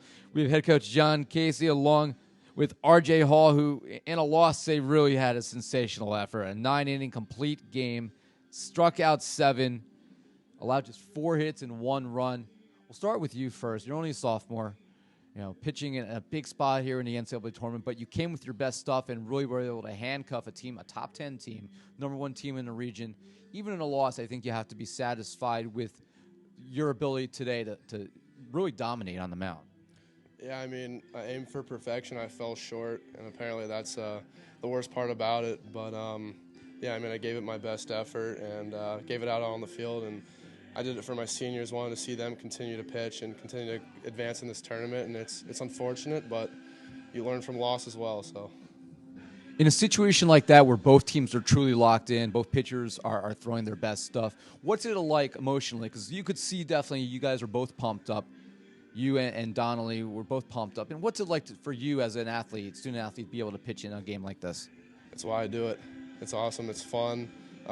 Just being the guy on the bump is just the greatest feeling in the world when everything's feeling right and when it's a close game. Yeah, that's all I got to say about that. Coach Casey, you've been doing this a long time, one of the more successful coaches ever to coach in Division III. What do you tell your team in a situation like this where they've played 2 really tough opponents and played 2 really tight games that both times came down to 1 run and could have gone either way? We talked to him about there's a difference between your regular season and trying to compete on the national level, and so there's very little room for margin of error here, and so you just gotta come up with the big hit. 1 bad pitch, 1 bad that's the margin sometimes, and I mean, we pride ourselves on pitching and defense, which is what we do. Just got to learn to hit a little bit better, I guess. But, I thought our guys competed well for 2 days, and that's all we ask from them. That's what we can control. All we talk about is attitude, effort, and energy, and I thought our guys did a pretty good job with that. So that's the most important thing to me. From an offensive standpoint, the one area that you struggled in was getting that timely hit in this tournament. Obviously, last night, TC&J rallying to win late, and here I think the best opportunity came in that 8th inning after the error. There were runners on the corners and just weren't able to get the timely 2-out hit. As a program moving forward, how do you improve in that area so when you do come back to the NCAAs, and I think everyone believes that Tufts is a team that will be back here quite often, you guys are able to come through the next time? I mean, like Dickie said, it's winners and learners, right? So you take something out of this and you understand that, and then you just work on it every day and understand the margin of error is slight. And you just can't be out in front of a breaking ball in those situations. You got to be staying back and driving it the other way. And sometimes brought up 4 boys, right? Sometimes you tell them, don't touch it, it's hot, don't touch it, it's hot. They touch it, it's hot, and they look at you like, why didn't you tell me, man? I don't know, I did. But so sometimes they got to experience it before they learn it, and that's just the way it is. I mean, the great ones don't, right? The great ones get it. But some guys have to learn the hard way, and we learned the hard way a little bit this weekend, so we'll use that to our advantage next year, and we'll be back. We believe Tufts will be back here quite a bit, although their season comes to a close today. 2 really quality games here in the New York Regional. We congratulate Tufts on a great season.